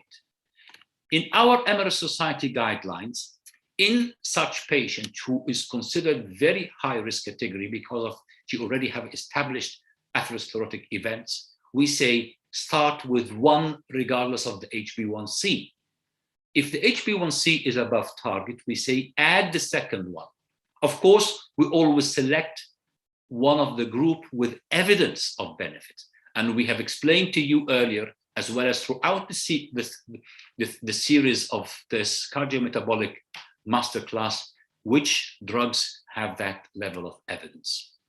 So that's really quite important. It's not only us, the ADA, this is the 2021 version of it, only published 6 months ago, say exactly the same. In such a patient with atherosclerotic cardiovascular disease, you start with one or the other. Now, if the HbA1c is high, let me just get the pointer here. If the HbA1c is high, then you combine both together. So that's very clear from a cardiovascular aspect. We do not have much of evidence of the combination for cardiovascular outcome, but it just makes sense and it's a logical option. Now, if you want to remove the cardiovascular benefit and just go for this lady, need to improve her glycemic control with reduction of hypo and reduction of weight. So if you start with one, you go for the other. In her case, she started with SGL2. So the logic is to go for a GLP-1 for hypos as well as for weight. She started with SGL2, the ADA-ESD says, then next option would go for GLP-1 to reduce weight. What is the evidence for this? There's a beautiful meta-analysis that is published by Castellano and his co-authors, published in Nature Research. They looked into 4 mega trials on this combination of GLP-1 added to an SGL2. So exactly like our patient. And perhaps in the background of what is happening, that many physicians find it easier to start an SGL2, but then perhaps because of the modest efficacy on glycemic control, they feel obliged later to add another drug, and the option here is a GLP-1. These are randomized controlled trials, and here is an example of some of these studies there. So in one of these studies that you can see here is the SUSTAIN trial, SUSTAIN 9. And here is the publication of SUSTAIN 9. This is once weekly subcutaneous semaglutide added to an SGLT2 inhibitor. And as you can see here, over 30 weeks from an HbA1c of 8, it came down to below 7, to be precise, 6.6, which is remarkable improvement. Now, obviously, we all know the higher the HbA1c, the stronger the reduction in glycemic level. So really, this is no surprise because you see that almost 80% of the patients achieved an HbA1c of below 7. And from the weight aspect, Hani, that you're concerned about, here is a patient already on SGLT2 inhibitor and insulin. So normally they would be gaining weight because of the effect of insulin. In this study, she was not on insulin, but they reduced by about 4 kilograms, from almost 92 kilograms to 87 kilograms. So a very decent weight reduction, roughly about 4 kilograms, give or take. Now, what if the patient is on insulin already, similar to our study, similar to our patient? This is a study, first author is Athena Phyllis Tsimikas. Many of us have met her here in Dubai a few times. She's based in San Diego. And in this particular trial, all the patients were on SGLT2 inhibitors, and they randomized them to receive either insulin degludec with liraglutide or insulin glargine, U100. So basically, it's either you add insulin on its own or you add a combination of insulin and GLP-1 with a choice of the better basal insulin of degludec in comparison to glargine 100. So what is the outcome? Because both are on insulin, you see a very nice reduction in both. But the light color, the light blue color, is the combination of the degludec with liraglutide, where the gray color is the glargine on top of an SGLT2 inhibitors. So we get a better reduction in HbA1c, but crucially, with a far much less hypoglycemia, which is the barrier for the patient and the barrier for your patient, Hani. Now, even though that this patient was initiated on insulin, she lost 1.9 kilograms for about 20 weeks, and then it leveled up. While the other group were on insulin only, they gained weight. So the difference from baseline between one therapy and the other is the 1.9. So here is evidence for either the GLP-1 without insulin on top of SGLT2, or GLP-1, SGLT2, and insulin similar exactly to our case. So the answer, the issues that you have put for me, Hani, as problems, I have put the targets to stop the hypoglycemia or minimize it. And I'm proposing this by giving her only degludec or glargine 300 to improve her glycemic control and improve her weight and possibly improve her cardiovascular outcome, stopping her prandial insulin and giving her once weekly semaglutide or dulaglutide. To be fair, both are once weekly and both with cardiovascular outcome trials. Now, what about improvement with communication? I cannot expect her, when you start on such a change in therapy, how much you would respond. So I'm proposing here that I would include her in our smart clinic. And I'm delighted that we have started this smart clinic eventually after a long time. Such technology can help once we have the tools, the telemedicine and the mHealth, the combination of your computer, the electronic system, as well as the mobile phone can help. But we need essential things. We need electronic records. And luckily we have, most of us in our centers, we have electronic records. Almost all blood glucose monitors, whether SMBG or flash glucose monitors, they can transfer the data. Worst case scenario, patient or relative will write down the SNBG and will give it to me over the phone.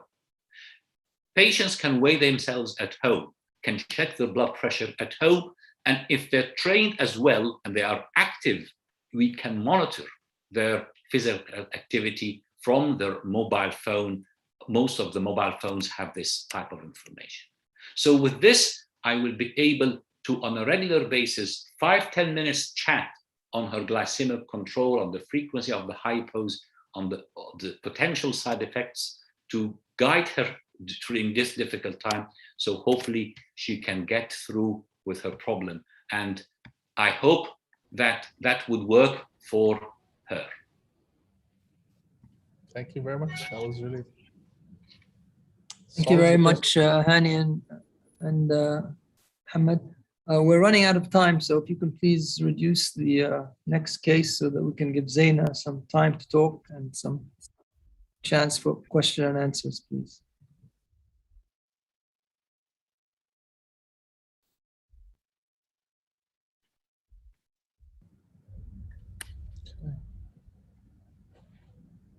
Please start. So I just need the video to.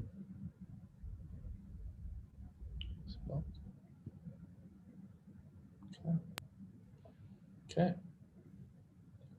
So this is a case we're presenting together with Dr. Ala, and I'd like to thank him for working with me up to the last minute, really, to try and get this to a really fascinating conclusion. So this is a heart failure in high-risk diabetes, and we're going to look at patients, particularly with HFpEF, applying the guidelines for heart failure detection and impact on therapy outcome. So this is a 44-year-old UAE national male, diabetic for 10 years. Dyspnea is the presentation. Family history of heart failure. The ECG is left axis deviation, non-specific ST flattening. And as per the guidelines, we obtained an NT-proBNP, which was 236. So I don't know if we have time for the polling, so maybe we'll skip that. Based on the BNP measurement, a diagnosis of heart failure for this patient is likely, additional tests are needed, highly likely, or unlikely. So in fact, this is the reference range. In the lab, it reports a reference of 450 for patients less than 50 years old. However, please look at what this is saying here. This is for patients with acute dyspnea, not in the outpatient setting. So this is not normal, and we're going to discuss the actual cutoff points later on. So just to tell you that the clinical application, if you have an NT-proBNP in a high-risk diabetic patient, the cutoff point is 125. Less than 125 makes heart failure very unlikely. Over 125, now high likelihood of heart failure, detailed examination, refer to a specialist, obtain an echo. And clearly, if it's over 900, then this is a very high-risk patient where heart failure is almost certain. So, Dr. Ala, I think we have some questions that you are going to ask me. Yeah, basically, we had a couple of questions in this case. And I'd like to ask Dr. Hani first. Are there any specific questions do you think the primary care physicians or general practitioners should ask the patient to unmask the ischemic heart disease or heart failure? Sure. So very important, these are common cardiac symptoms. And remember that shortness of breath can be associated with coronary artery disease as an angina equivalent or heart failure. So remember that breathlessness and orthopnea are kind of late stages. Paroxysmal nocturnal dyspnea are associated with severe pulmonary congestion, but reduced exercise tolerance, fatigue, tiredness, increased time to recover after exercise are the earliest symptoms highlighted in red and often missed or misinterpreted in the outpatient setting. I'm just tired in the diabetic patient should always trigger this might be heart failure. Now, the patient questionnaire that you can have in your clinic, you can actually give that to the nurse. The patient can fill it while they're waiting for you to see them. Shortness of breath with daily activities. This is lack of cardiac output. Swelling in the ankles. Never assume that it's due to something benign. A cough that doesn't go away. This is due to pulmonary congestion. Trouble sleeping when they're lying flat, rapid weight gain, and also feeling very tired. Let's not attribute this to the diabetes itself or to being overweight. Let's look specifically, and if the patient checks off one or more of these in your waiting room, think of heart failure, think of CAD. And Dr. Hani, we, according to the guidelines and according to the practice here, sometimes we do an ECG regularly for our patients, like annually an ECG has to be done. Then how frequent should we do an ECG? And are there any specific times that we have to do the ECG without waiting for 1 year for annual review?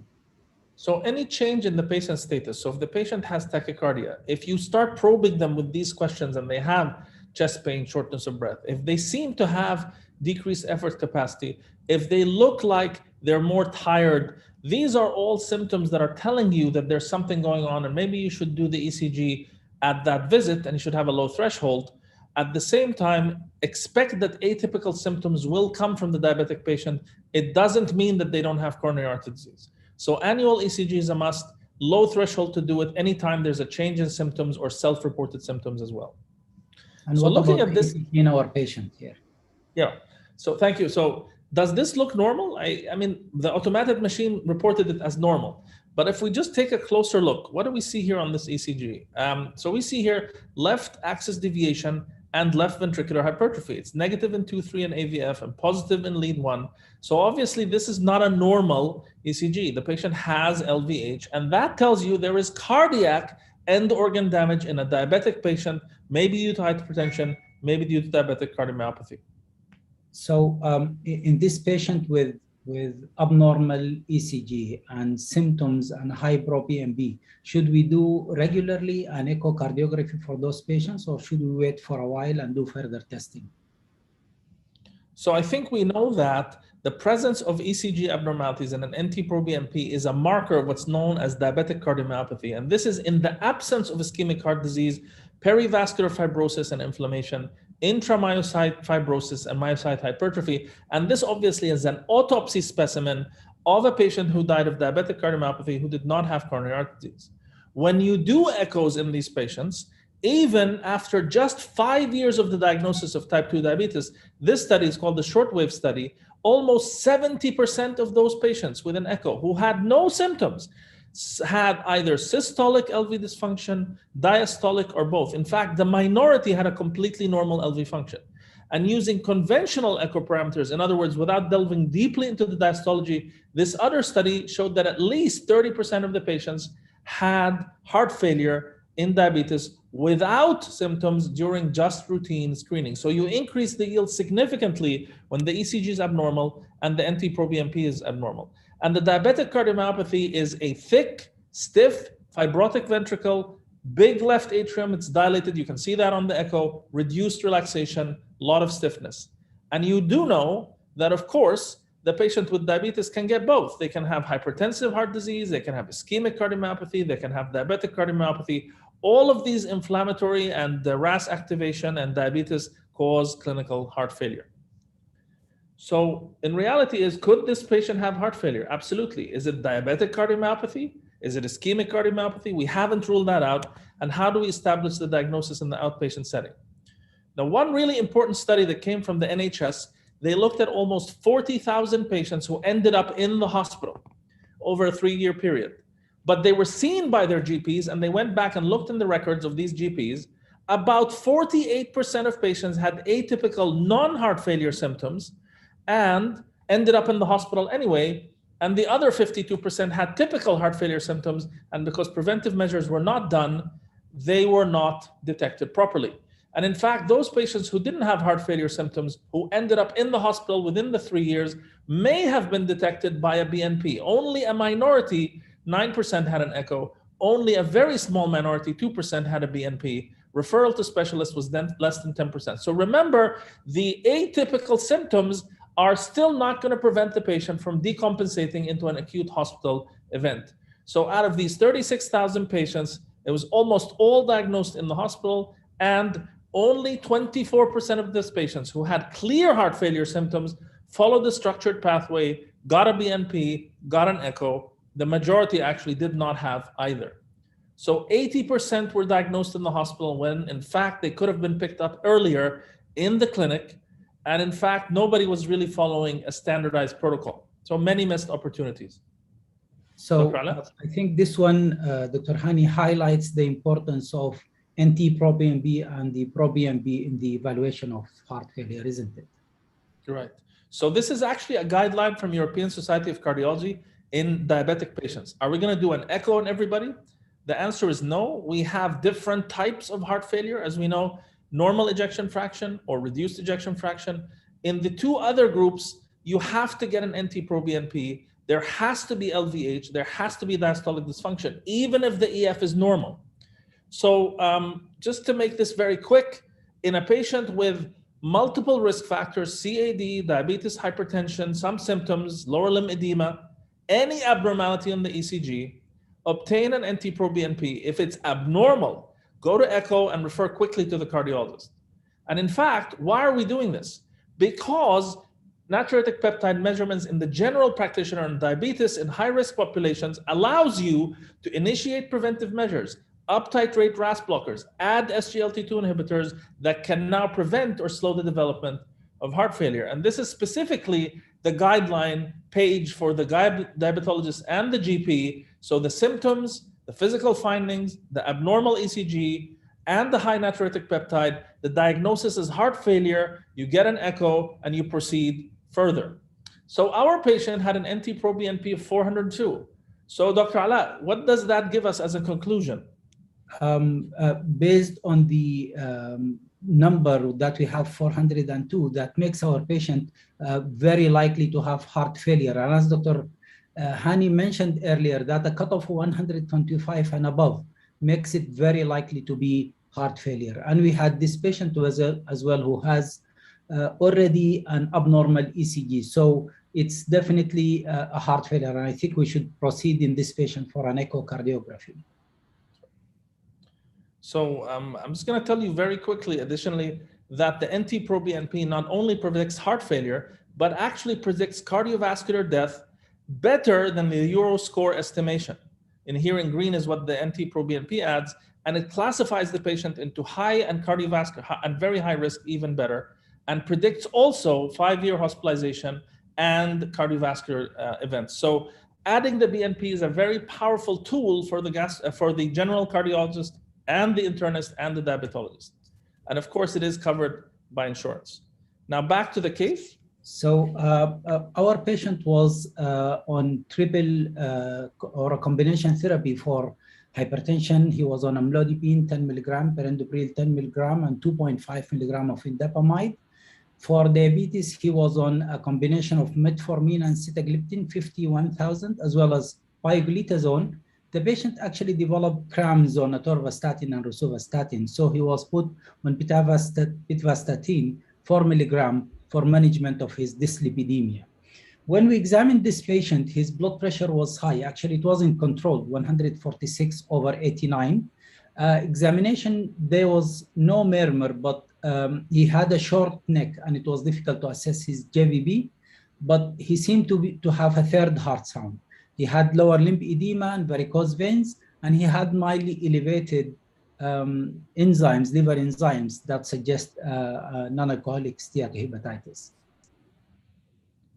And his labs were actually A1C 7.4. His BMI is high, 43. His LDL is close to target, it's 78. Triglycerides 210, and non-HDL cholesterol is 121. Highly sensitive CRP was 2.1. The ambulatory blood pressure showed that there is nocturnal hypertension, and he was an undipper with a blood pressure load of more than 30% in 24 hours. And he was referred for sleep apnea evaluation because of his BMI and uncontrolled blood pressure. So this is the echo. Dr. Hani, if you don't mind, if you would comment on the echo. Please, 50% ejection fraction, normal ejection fraction, dilated left atrium, as you see here. There's LVH, there's right ventricle is normal, there's diastolic dysfunction. So this is a heart failure with preserved ejection fraction, stiff ventricle, elevated filling pressures at baseline. So as Dr. Hani mentioned, we don't have the time for polling, but this was a polling question. Now, what would you do to manage this patient cardiovascular risk factors as well as glycemia? do you think that his A1C is not far from target and you need to continue the same treatment? Would you add an SGLT2 inhibitor? Would you keep the same treatment and add on top of it a GLP-1 to reduce weight for his obstructive sleep apnea? Would you add an omega-3 because his triglyceride is 210? Would you consider BiPAP? Would you add a basal insulin or consider a combination of insulin and a GLP-1? Would you add a PCSK9 for management of hyperlipidemia? So there's almost 9 options here, which could be utilized. So this is, I think, what we sort of jointly came together and thought would be helpful. So given the fact that the patient has heart failure, clearly, we decided that metformin and empagliflozin at the maximum dose with glycemic effect and heart failure effect would be beneficial. And because of the BMI and weight, the use of GLP-1 receptor agonist is preferred to sitagliptin. You don't really use both together, and I think Dr. Ala can tell us why that is an important strategy. The addition of a loop diuretic and spironolactone is also important because the patient is symptomatic and has congestion. Dr. Ala? Yeah, I just wanted to comment on the combination of sitagliptin and a GLP-1. We know that both actually have an effect, or they are incretin-based therapies. And we know the DPP-4 inhibitors usually inhibit the DPP-4 enzyme, which actually degrades the human GLP-1, and that usually maintain a normal level or of GLP-1, which is actually very low in patients with diabetes. While when we give a GLP-1, we're giving a level of GLP-1 that is 200 times the human level. So if you have already a high level of GLP-1, adding a DPP-4 inhibitor wouldn't actually add much. It actually would increase the cost of therapy rather than adding much benefit to improvement in glycemia. Absolutely. And since the patient obviously has congestion, we would add a diuretic and add spironolactone because from the CHARM preserved study, we also know that this will help retain potassium and improve myocardial fibrosis. Now, there was an option there about adding PCSK9, and that was a deliberate trick question. The patient is not on ezetimibe. You cannot bypass ezetimibe in terms of lipid lowering. You would get an additional 15% reduction from 79 to probably 55, and you wouldn't need PCSK9 if the patient achieved an LDL of 1.4. Now, the patient does have hypertriglycerides, so based on the REDUCE-IT study, the use of EPA and DHA, or EPA, I think would be reasonable. That's icosapent ethyl. The patient definitely benefits from BiPAP. This is an important physical modulation of his hypertension and reduces cardiovascular events for sure. And clearly, because of the BMI, we have referral to bariatric surgery. And one question that has come up multiple times, and I think Dr. Ala mentioned it, the combination of SGLT2 inhibitor and GLP-1 is important because it has these additional benefits on weight, as well as glycemic control, as well as risk as well. And with that, I think we're done with this fascinating case. Yeah, an important point. Thank you very much. We have to move. We're way over time, gentlemen. Our last speaker is Zaina Bashir. She's a patient and a diabetic educator from Dubai Diabetes Center. And she will talk about the evolving role of patient education in the cardiometabolic setting, a case from the patient educator perspective. Thank you, Zaina.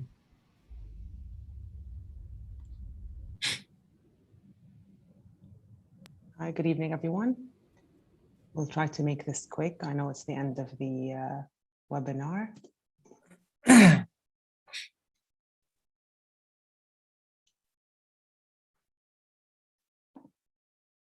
Okay, Dr. Hani.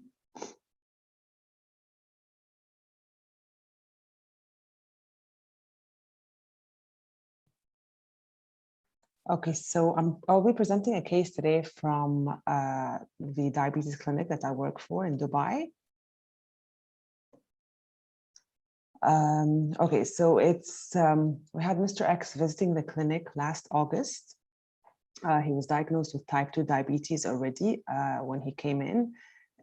He's 52 years of age and he had a BMI of 37. His current weight was 121, but it had gone down from 132 when he was first diagnosed 6 months back. He was presented with slightly high blood pressure.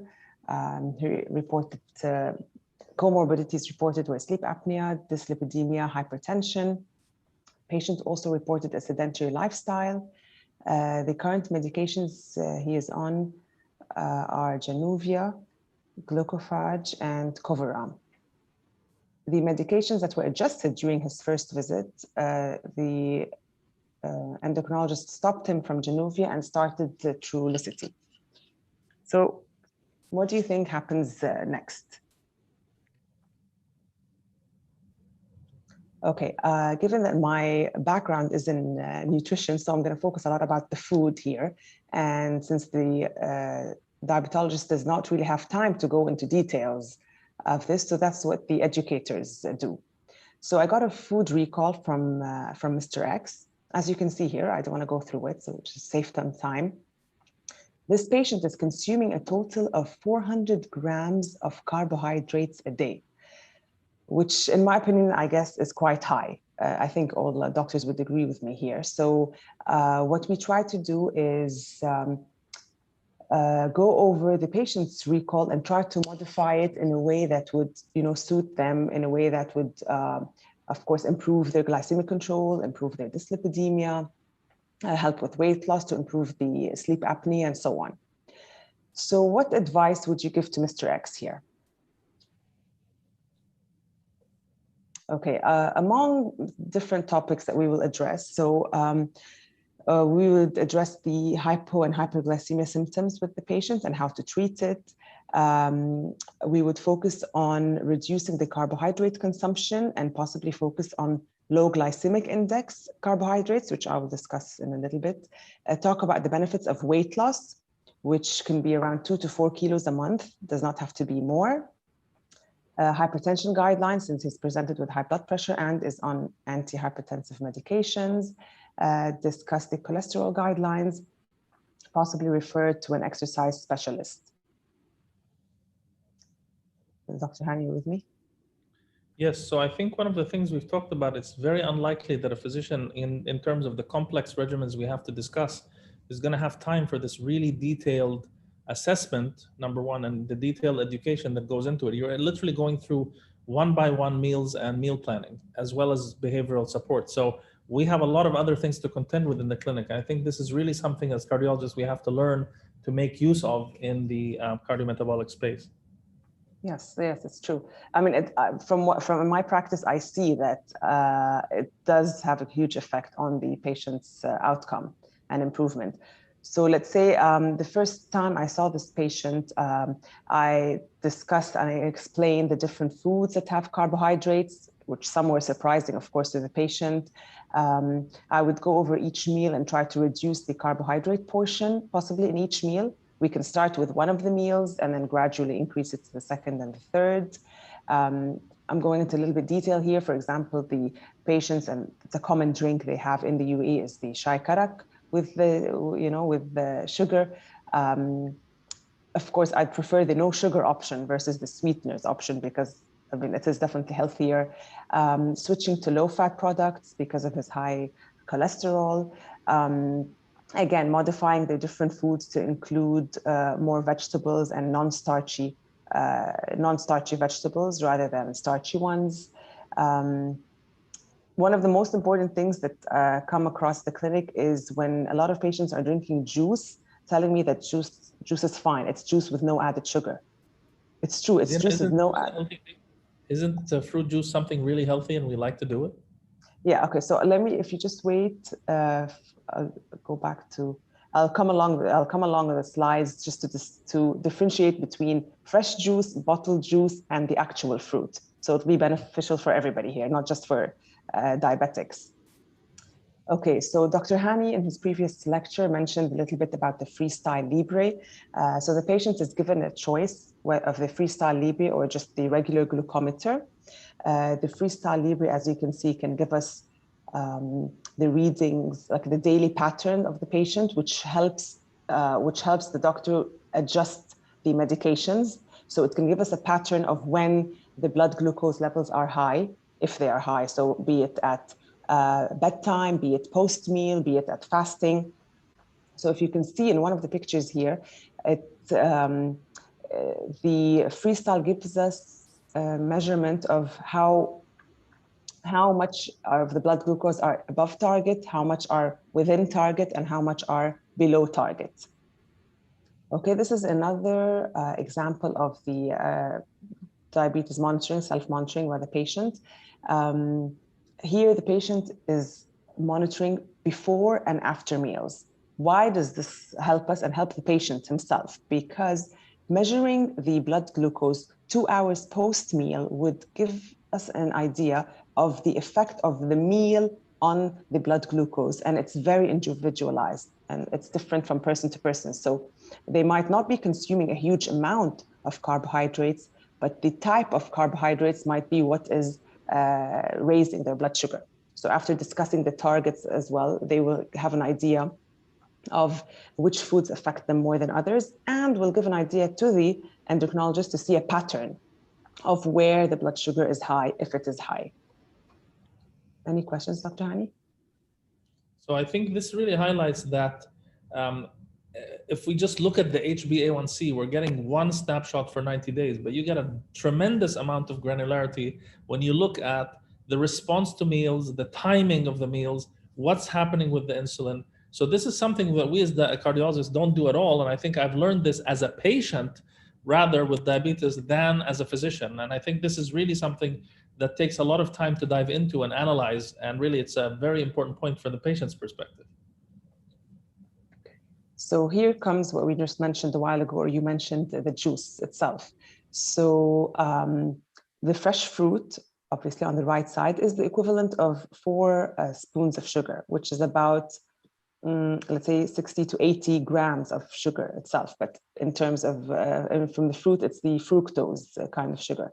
In the picture, you have the fresh juice and then the bottled, where the bottled obviously would have more concentrated sugar. So you see that the amount of sugar will be higher. Hence, wow, we advise always to go for the actual fruit with, the fiber versus the juice. And in terms of the glycemic index as well. Okay, so Mr. X came for a follow-up visit a few months later, having lost 5 kilos from the adjustments that he has made, with an A1C change of 7.6 versus 10.4. Again, he had the medications adjusted, so the doctor switched to Synjardy and then remained on Trulicity as well.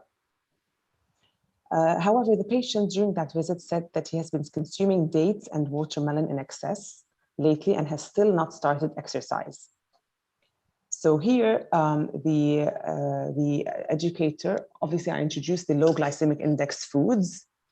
Okay, so you have low glycemic index foods in terms of fruits and vegetables and other carbohydrates, and referred him to an exercise physiologist as well. Okay, so here just an idea about the glycemic index. So what happens is here you see on the graph, the red curve is the white bread, the brown curve is the brown bread, the yellow curve, sorry. So when we consume the white bread, both breads will raise the blood sugar, but since brown bread has a higher fiber content, so it has a lower glycemic index, the peak will be lower than when consuming white bread. Okay, so the same is true, for example, with dates and apple. So dates are considered high glycemic index, whereas apples are considered low glycemic index. And the low glycemic index foods also maybe stay longer in the blood glucose. The peak is lower, and then you feel more full when you consume them because of their high fiber content. Okay, the third visit of Mr. X again has lost 4 kilos from the previous visit. This time he mentioned that he started exercising as the weather has improved, so at least 3 to 4 times a week. The A1C went down even further, went down from 7.6 to 6.6. The patient came in, however, saying that he started to feel hungry while he's at work, so he would snack on salted biscuits or chips. and is also feeling hungry late at night. So started consuming fruits as well post-dinner at bedtime. So during with an A1C of 6.6, most of us would basically stop at that point and be very happy with the patient. But I think you did a little bit more for this patient. Yeah, well, because I mean, I mentioned the food really plays a role. And actually he wanted to you know, like he had a goal of lowering his A1C to less than 6. So I discussed different healthy snack options, possibly that include also high fiber options, in order for him not to get hungry late at night. Maybe a high fiber with more protein for breakfast, for example, so that to avoid the spike and avoid him getting hungry. So we can, you know, add more fiber in the morning and maybe a higher protein breakfast. So that also helps. Different healthy snacks. This can be useful for everyone. What we can have versus, you know, you can have carrots versus regular chips, a fruit versus a candy bar, and so on. Okay, so the follow-up visit, which was just last month, his A1C went down further from 6.6 to 5.8 and lost another 4 kilos.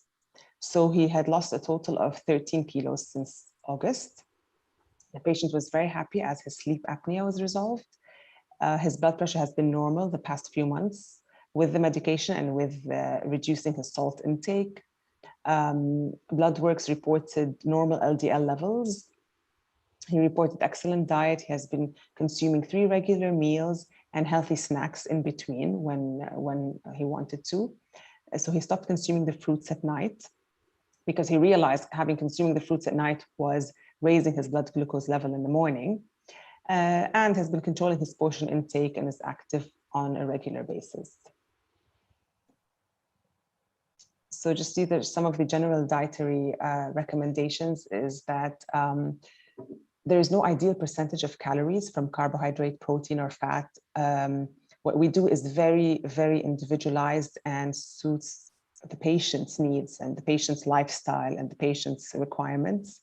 And to achieve glycemic targets, then the assessment of dietary intake followed by individual guidance on monitoring carbohydrate intake to optimize the meal timing and food choices, and to be able to guide medication and physical activity recommendations. Anything from your side, Dr. Hani? So I think that's a tremendous success story. So I think the thing that you highlighted is the frequency of your visits are more. There's a lot of time spent with the patient on interactions that physicians would not normally have time or depth to engage.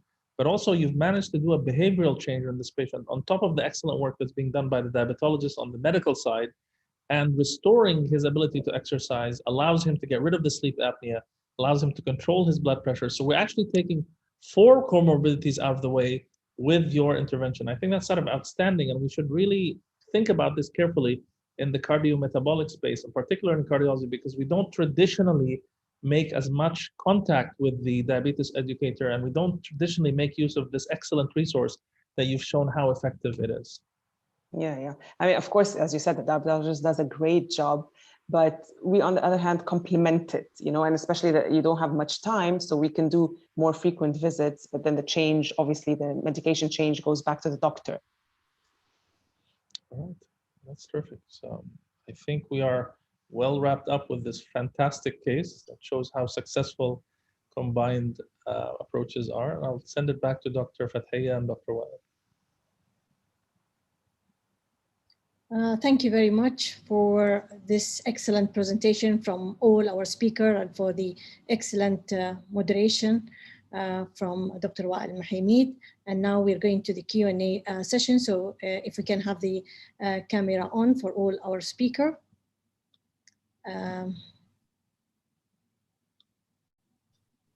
So I can just ask the first question. And this question is addressed for both Dr. Hani and Dr. Ala. And this is from Dr. Walid. Patient with ischemic heart disease, slightly impaired renal function. May he put him on a SGLT2 plus GLP analog, or it is contraindicated product as a combination for both substance. So can I have the feedback first from Dr. Hani and then from Ala? So I think the combinations all serve a different purpose. And we saw from Dr. Ala's presentation and Dr. Hassanin's presentation, some of the studies actually use the combination. One has atherosclerotic benefit, other has renal benefit. There is actually no lower threshold in terms of the renal benefits. I think, yes, I would do it. I totally agree with you, Dr. Hani. If we look at all the guidelines, they do suggest starting with one of them and then adding the other. You might even start the SGLT2 inhibitors in combination with metformin from the start, and then you add a GLP-1. Or if the patient had an atherosclerotic cardiovascular disease, you start GLP-1 and then you add on top of it an SGLT2 inhibitor. I absolutely also agree with it, and we should start with the combination in high-risk patients. Sure, thank you. The second question is for Dr. Hassanin. Should cardiometabolic training be a separate specialty or integrated in diabetes or in cardiology training? What do you think? I think separate specialty would work for countries with low level of diabetes and low level of cardiovascular problems. But in our region here, where diabetes is 16–15% and cardiac problems is also pretty high, I think every diabetologist and every cardiologist need to be equipped to be able to do this type of management. Many cardiologists are interventionists, some cardiologists are not interventionists, and perhaps they are the people who would play such an important role in collaboration with diabetes experts, whether in secondary care or primary care. And that should be part of the training, embedded in the training. But I cannot see that we will be able to have a cardiometabolic specialist. If you were to look into our service, Fathiya, of the thousands of patients we have, a very high proportion of them would fit into that category. Then that person will be almost overwhelmed with so many patients. Dr. Hani, you have any comment on this? So I think the mutual learnings where these learnings are applied by every physician and they become standardized. So maybe through a set of combined guidelines from the Diabetes Society and the Cardiology Society and the nephrologists, of course, helps everybody do a standardized protocol, I think, at this point, until we have the platform, because we have a huge volume and everybody's going to touch these patients at some point in their pathway. Sure, thank you. Dr. Nizar, the next question is yours. Should we prescribe ACE inhibitors or ARBs or SGLT2 in a normal albuminic patients to prevent diabetic nephropathy? So thank you for the question. Currently, there is no evidence that ACE or ARB will benefit a patient with diabetes who is normal albuminuric from the renal standpoint. But most of those patients, they will have atherosclerotic heart disease or peripheral vascular disease, or they are at risk for atherosclerotic disease. So, I mean, if you follow the HOPE study, even patients at risk, even if they don't have albuminuria, they deserve to be on ACE inhibitor or ARB. But if we're purely looking at normal albuminic diabetic patients without any risk for heart disease, those are very, very rare patients. There's no evidence that adding ACE or ARB will help. In terms of SGLT2 inhibitor, of course, in fact, in the MPEREG and also in the CLARE and CANVAS, SGLT2 inhibitors prevent development of microalbuminuria if you use it for patients who are normal albuminic. So for sure, I mean, they can be used, but at that point, we're using it mainly for diabetes management. But it was noticed that development of albuminuria is delayed and halted significantly with using SGLT2 inhibitors in those patients. So still the question is for you, Dr. Nizar. Why not initiating SGLT2 at a lower eGFR? So this is, I mean, if you're talking to a nephrologist, I would advocate using SGLT2 inhibitor to the lowest GFR possible, okay? There are studies, in fact, now GFR down to 12, you showing safety and efficacy. Now, we have to look at what efficacy means. This idea of SCLT2 inhibitor initially was started as a diabetes medication. That's why most of the regulators, they restricted it to GFR of 60 initially, and then you can continue it down to GFR of 45. But of course, more and more literature is coming out that you can use it at lower GFR. The problem with that is you lose the hypoglycemic benefit. You lose the diabetes effect of those medications. You still have the cardiovascular and the renal benefits if you use it at lower GFR. For sure, the DAPA-CKD went down to GFR of 25, actually down to 23.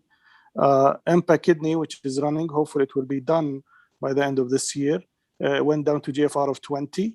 There are smaller studies going down to GFR of 12, all of them showing cardiorenal benefits. But of course, you don't have any diabetes benefit. In fact, hemoglobin A1c stays the same with using those medications. But because the regulators initially approved it as a diabetes medication, not as a cardiorenal medication, still we're struggling to widen that approval. So in some countries, for example, in Canada now, down to GFR of 30, no issue of starting or continuing. In UAE here, we're still, you cannot start a SCLT2 inhibitor when your GFR is under 60. You can continue it down to 45, but beyond that, you have to stop it. Although the benefit is very clear from the major studies down to GFR of 25 to 30 without any issue. Even with the emperor reduced, they went down to the GFR of 25 without any issue. So do you think that all SGLT2 inhibitors are equal in the management of CKD, or there is difference? So right now we have evidence for canagliflozin, for sure, with the Credence study, although it's only in diabetic kidney disease and with a higher GFR of 30 and above. If you go with GFR lower than 30 and you expand it to non-diabetic, we have evidence for dapagliflozin for sure.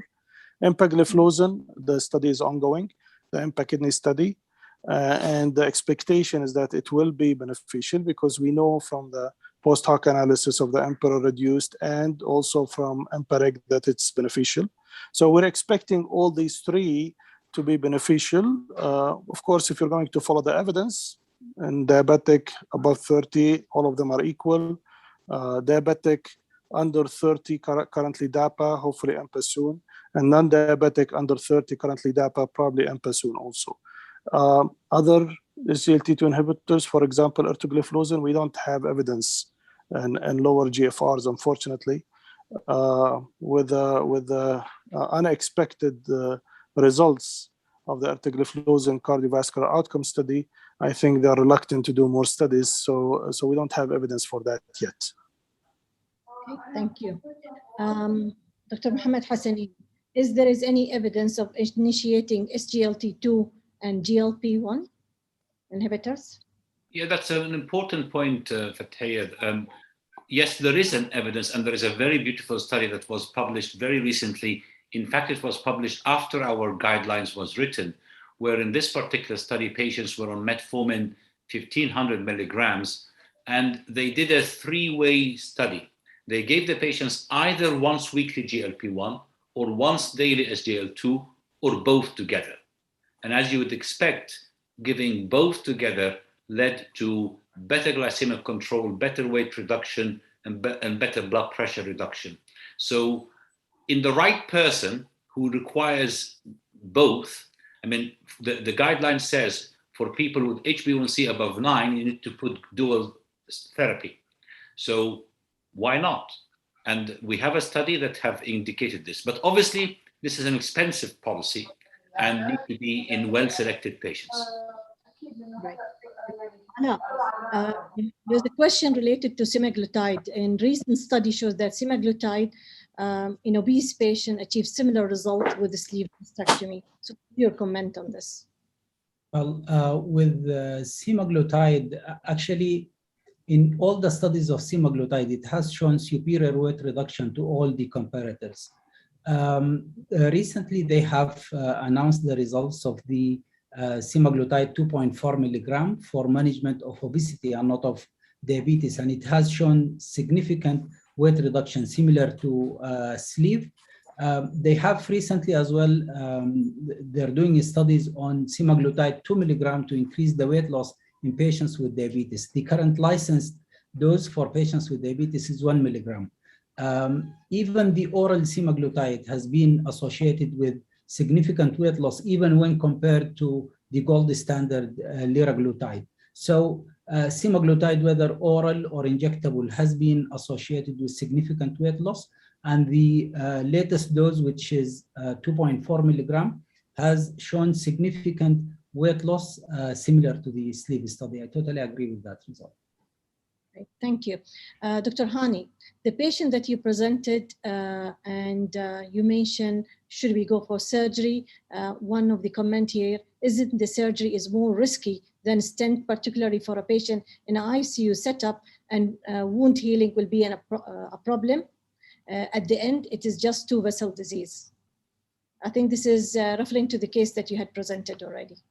So there's no way this patient is going to go to the operating room for a bariatric surgery if they have severe ischemia, right? So I think just to put this in a practical perspective, I think we have to cool down the vessels, address all of the atherosclerotic risk, maybe even repeat the nuclear stress test in 6 months and see if the ischemia has resolved with medical therapy, because we can resolve ischemia with medical therapy.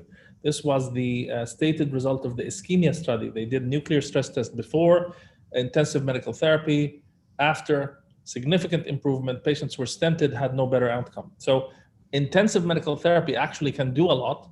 Once you stabilize that, get her weight down to a reasonable goal, put her on a bariatric pathway, that might be a reasonable procedure. So comparing stents to bariatric surgery is a little unconventional because you have to correct ischemia before you go for major general anesthesia. Right, thank you very much. And then there's one more question, Dr. Hani, again for you. How often should we monitor the pro-MP after patient being on treatment for heart failure? So that's a very interesting point, and there are many studies that look at that. So in a patient with heart failure, the failure to reduce the BNP means the patient still has elevated filling pressure, still has inflammation, still has wall stress. So in our practice, we use it in a patient who is not improving clinically. We use it in a patient who's not improving from a heart failure standpoint. We use it for prognostic value. Your initial entry point, though, should be if the patient has an elevated number, refer to the cardiologist, do the echo, up-titrate your medications, so add the RAS blocker, add the ARNI, add the SCLT2 inhibitor, add the beta blocker, and then it's used in order to risk stratify. So I would do it basically if the patient comes back to me in 3 months, I use it to do a spot check to make sure it's coming down. Patients in the PEP-CHF study who had heart failure with preserved ejection fraction, if their BNP was over 500, even on treatment, had a double mortality and hospital readmission. So it is actually very prognostic. We didn't have time to go into all of these details, but I would certainly say it's something you can do to follow a patient with acute heart failure or chronic stable heart failure as well.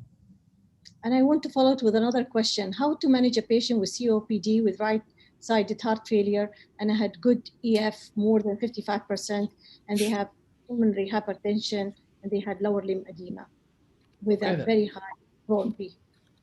So right-sided heart failure is not part of our discussion. It is a specific entity that's caused by either lung diseases or primary pulmonary vascular disease. The right ventricle is a very small, thin-walled vessel. It is not designed to take stress, pressure, or load. So that patient has cor pulmonale. That patient probably needs a right heart catheterization, referral to a specialized center. Sometimes they're going to need vasodilator therapy, sometimes not. So that's not really in the context of heart failure. You definitely would give them diuretics. You definitely would manage their diuretics, but you have to look further.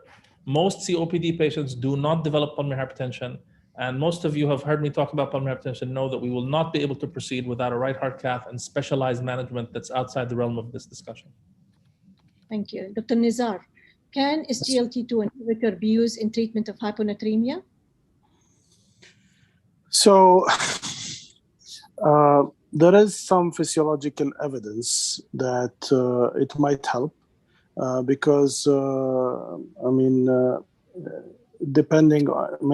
basically with the control of glucose. So if you're talking about pseudo-hyponatremia from hyperglycemia, of course it gets better. There is some evidence that you might be losing more water than sodium if you're using SCLT2 inhibitor, but this is not a studied area. So I would not consider that as an indication to use SCLT2 inhibitor. But for sure, there is some physiological evidence that, it might help hyponatremia. But I would not use that as a consideration when I choose that medication in the treatment. Thank you. Ala, can we use SGLT2 inhibitor in a non-diabetic patient, but a BMI more than 40 with acute cardiac failure, or both for Ala and Dr. Hani? Well, I think we do have evidence for the benefits of SGLT2 inhibitors in non-diabetic patients. If we look at the DAPA heart failure trial, it has included a good percentage of patients who are not diabetic, and it has shown significant reduction in the 3-point MACE, including cardiovascular death. Even if the EGFR you said is low, right? I think the BMI was high. Mentioned if the BMI is high, yeah. Even if the BMI is high, there is no, when you look at the subcategories of patients in all the trials, patients, whether they have a high BMI or a low BMI, they all do benefit from the SGLT2 inhibitor. So I don't think there is any contraindication or not contraindication. There is actually a benefit of adding SGLT2 inhibitors in those patients to get beneficial cardiovascular and renal outcomes. I think the acute heart failure is a little caution. None of the SGLT2 studies except Soloist and Scored utilized this in the acute setting. I'm sure it's going to come. Most of these were stable heart failure patients in the outpatient setting, so DAPA-HF and EMPA. It's important to realize that there can be some metabolic changes. So what we usually do is we wait until the time of discharge or the 1-week visit, and we start the SGLT2 inhibitor in the non-diabetic heart failure patient very early on. I'm a little cautious to use it in the acute heart failure setting because they're receiving huge doses of diuretics, and maybe the CKD is not going to be, the renal function is not stable. In fact, Hani, I think there are 2 studies running for EMPA and DAPA. Correct. Using it, but as you said, on discharge, not during the episode, after stabilization of the patient. Okay, now this question to Dr. Hassanein and Dr. Hani. In the current circumstances, should we open prescription for diabetes medication to a cardiologist or to an endocrinologist? I know that this is in many discussions in many countries a huge controversial issue. I don't think it's a matter of who to prescribe as long as they are competent. We sometimes see people who maybe not with enough depth of knowledge of the different classes of drugs, and then they prescribe, for example, 2 incretins, a GLP-1 or a DPP-4 inhibitor. Or so some of the prescriptions, diabetes medication are complex. So if the cardiologist is able, by all means. If they're not able, we work in organizations where we can have fast track of, I saw the patient, I think he would benefit from this for your kind consideration. And it will be a quick consultation by the diabetologist to make a decision and to drive it. If the cardiologist doesn't feel comfortable, I don't think they should be pushed for this. But I don't know what's Hani's opinion. Actually, most of the question we get is people trying to stop these medications. So Dr. Nizar shares this common path with us, and I usually take his support when other colleagues want to stop the SGLT2 inhibitors, stop the RAS blockers, stop the valsartan sacubitril, and we usually both come to the other doctor and say, look, these are life-saving, renal protecting medications, let's not stop these agents. So I think the mutual learning is, 1, learning about the disease process, 2, as Dr. Hassanein mentioned, learning from the colleagues who have a lot of experience, which is number 1, the diabetologists with these drugs, and 3, don't be afraid to ask. I mean, it's a learning for all of us, and we're here trying to help the patient. Can I comment on this? Yeah, sure, go ahead. Yeah, so I don't think anybody owns those medications, especially now with the overwhelming data that, they have other benefits beside glycemic control. But at the same time, as Dr. Hani mentioned, Dr. Hassanein mentioned, we all work together. So as a nephrologist, I start SGLT2 inhibitor quite a bit in my clinic. Cardiologists do the same thing in our hospital. But also as a courtesy, we always let the endocrinologist know. So even if I don't talk to them directly, I always send them a message, listen, we're sharing this patient, there is this issue, I'm starting an SCLT2 inhibitor, so that when the patient follows with the endocrinologist, they will not be surprised with this new medication that was added, or they will not be surprised by a side effect that happened without them knowing. So, as both doctors mentioned, you have to have the expertise before starting the medication, but it's a courtesy to let the other specialists know, so that we're all working together and not each one working in a silo from the others. Sure. Thank you for your comment. Zina, the last question is yours. Patient education is very deficient in our region. So how we can change this? This is the challenging part. I hope I was able to convince you a little bit to be able to refer most of your patients to the educators, because they really cover a great part of the treatment. Not just in terms of food, but also the psychology behind things and so on. And again, there's no one size that fits all. So it's very individualized. That's why we try to cater to the individual, him or herself. That's why we see more patients coming back, because it's just working towards what works for them, and their barriers and their lifestyle.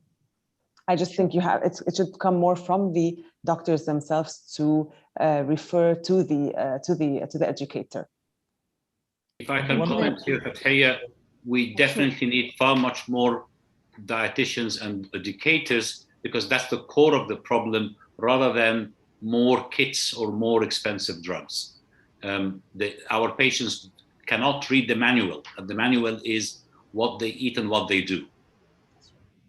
Thank you for the feedback. And as we are coming to a closing, I hope that we had convinced all our audience that the cardiometabolic, we are in need of a cardiometabolic setup in UAE. We are in the process of this. And also, as you all agree with me, it is a multidisciplinary approach in treatment of our patient with a chronic illness. And I would like now to thank my colleague and my friend, Dr. Wael Mahamid and Dr. Hani Sabur, for their collaboration of the Emirates Cardiology Society, Emirates Diabetes and Endocrine Society, for bringing this program together and working over several months in putting all these topics together and presenting it in this way. I would like also, and I hope and I promise that we will be coming with many more to come between the both society. So there's many thanks Dr. Hani and many thanks Dr. Wael for making this through, and giving us also, and giving myself the opportunity to also to know our cardiology colleague. I would like also to thank every speaker every speaker who took part with us over the past, 4 consecutive series of Cardiometabolic Academy. There, a major effort had been put on those, talks, and especially into the cases. So many thanks to each and every one of you, to make this very interactive and a high caliber presentations. And there are great feedback I have seen on the chat box, which was I did not have the opportunity to read, but I'm just conveying as well the message of our audience. And of course, I would like to thank the great audience. We had more than 600 participants for this webinar, as well as in the past 3 webinars. So many thanks for all of you for being interactive and asking many questions, and also being with us so late. Also, I'd like to thank our sponsor for their unrestricted grant, Novo Nordics, especially to Haytham and Hazem for also putting lots of effort for bringing this program together, and also to our event organization for their excellent organization, especially to Zaid and also to Cheryl, and also the IT team at the back who's been supporting us for this. As you know, this is a CME accredited. You will be receiving the CME certificate once you have filled the the survey. So it's very important for us in order to improve our activities. Kindly fill it and send it along.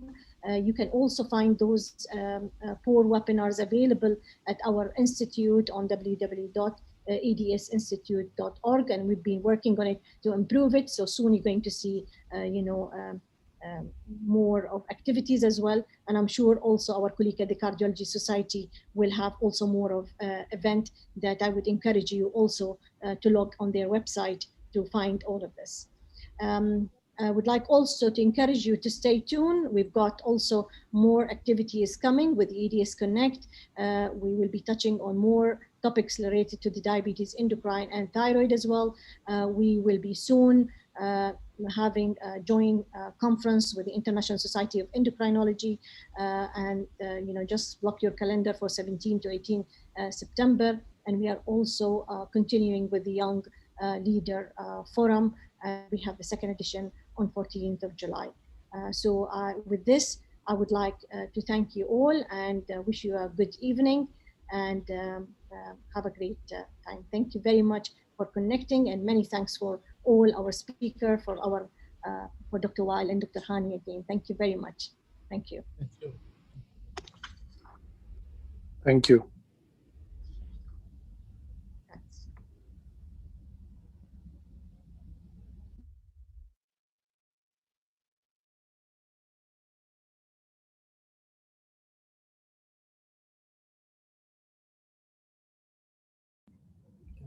Dr. Fateh, are you still on the link? Yes, I am, Dr. Hani. أنا كنت عايز أشكرك شكر خاص بصراحة. يعني really this was a phenomenal. You, Dr. Hani. Sorry, can you hear me? Yes, I can. Yes. Thank you. It's really been a tremendous opportunity, really interacting with the group and all of your team and yourself. Really, it's phenomenal. The last 4 weeks have been an eye opener. I've never seen anything this good and this well relieved. Wallah. Thank you very much, Dr. Hani. You've been a great support, yourself and Dr. Wael, and we also learned from it was a good opportunity to connect with you. And I'm sure that we're going to have some more of activities. We know we are still live. This is good. Cheryl is texting to us to say we are live. It's fine. We promise our audience for more, to come. Thank you very much.